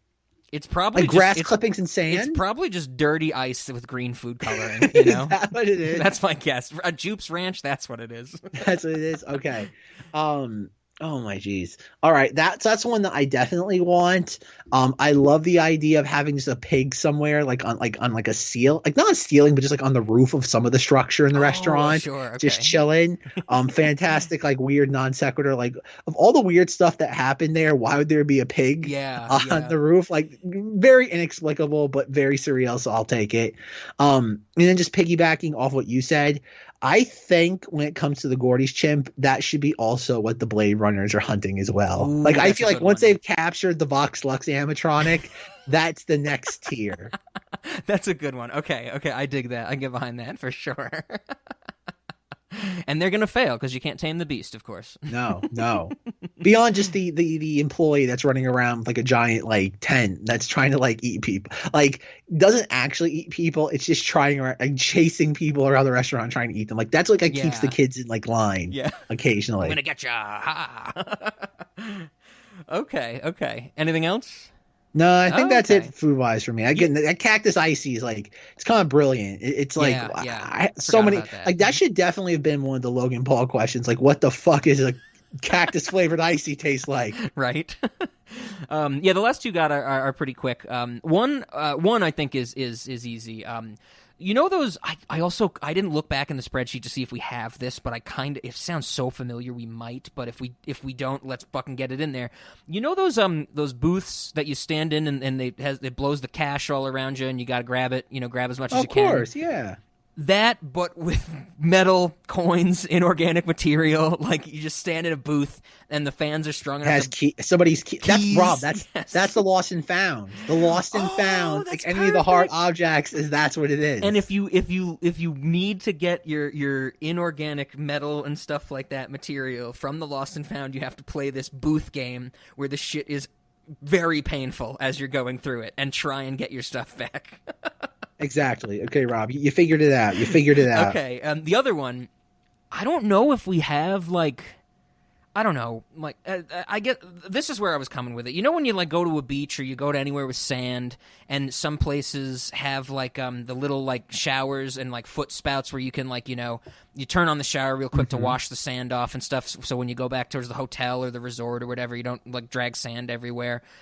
Because as we said earlier on this podcast, sand is coarse and it gets everywhere. I want that, but it sprays blood. I want to recreate the blood rain, but when you but that's the thing. I don't know what people have to wash off in the restaurant. I'm sure there's something I'm not thinking of, but I don't think we have a sandbar and water anybody can swim in, and we'd be wash your sand off because we don't want to track that in the restaurant, but we're okay with bloody footprints. Yeah, I don't think maybe we have something like that, but not off the top of my head. Yeah, so we'll that's something. So we have that in our R&D department, the individual blood showers, and we'll just have to see where we can fit it in. When the need arises, we have that ready to go. It's like our Bernoulli's principle. We don't know it's good for flight yet, but once we get flight, it's perfect. Oh, jeez. And then that's it. Zach, we did it. Nope. As much as the episode says nope that we didn't, we did do it. We said yup. We said yup to nope. We said yup to nope. Absolutely. Oh man. So a few last bits we have to take care of. If you want to actually tell us why you thought nope was stupid, and if you think umbrellas can shapeshift and peacocks can shapeshift, please email us at cinemoddities@gmail.com. I would love to hear an explanation about that one. If you like what you hear and you want to get into some more nitty gritty, there's always more episodes over on the Cinemoddities Patreon, patreon.com/cinemoddities. I think the last thing to come out on this, I have no idea, but very recently Ben and I are doing Unfriended 2 Dark Web. We are finishing up the Screen Life universe. Good God. So if anybody's on the Patreon, I described Unfriended as the movie that shows you what it would be like to live in Satan's butthole for 90 minutes. If you want to see how if Satan's butthole we return to it or not, check it out there. I would say check out the Reddit, but I haven't looked or touched the Reddit in so fucking long, which I should probably get back on. So this is a note to self to do that. And then that's it. Zach, I guess then the question is, if you have anything you want to plug, please plug it. Other than that, do you want to say what we're doing next week? Do you want to try and call our shot? Because we've been having a good record with this in the past few months, right? I know, right? Oh God. Okay, it will definitely be a movie of the I thought you were going to cut it off thriller there. It will variety. definitely be a movie. It will definitely be a movie. Oh God, yeah, probably the safest way to call it that. It will definitely be a movie. I like that. I like that. And then the last Keep it question is, as ambiguous as possible. Zach, how are we going to end this episode? And I have a clear thing, something we didn't mention in the movie. Sure. I mean, There's a lot of music in this. There is a lot of music, but there is one portion of music that gets slowed down. We hear in a very weird way, and I don't think I'll be able to get that clip, but I'll be able to find the song. I Wear My Sunglasses at Night is played in this movie. Yeah. And so I figured that should be played in reverse. And maybe I could do some of my own slowing it down, because I can do that in Audacity, and so play it in reverse. But yeah, okay, we get behind that. Well, I guess then the last thing to say, Zach, is nope. Nope. Nope. Yeah, we should intersperse nope. I'll take the clips of us saying nope. I'll intersperse it through the song in reverse. Just randomly? Yeah. Oh, my God. Слышишь,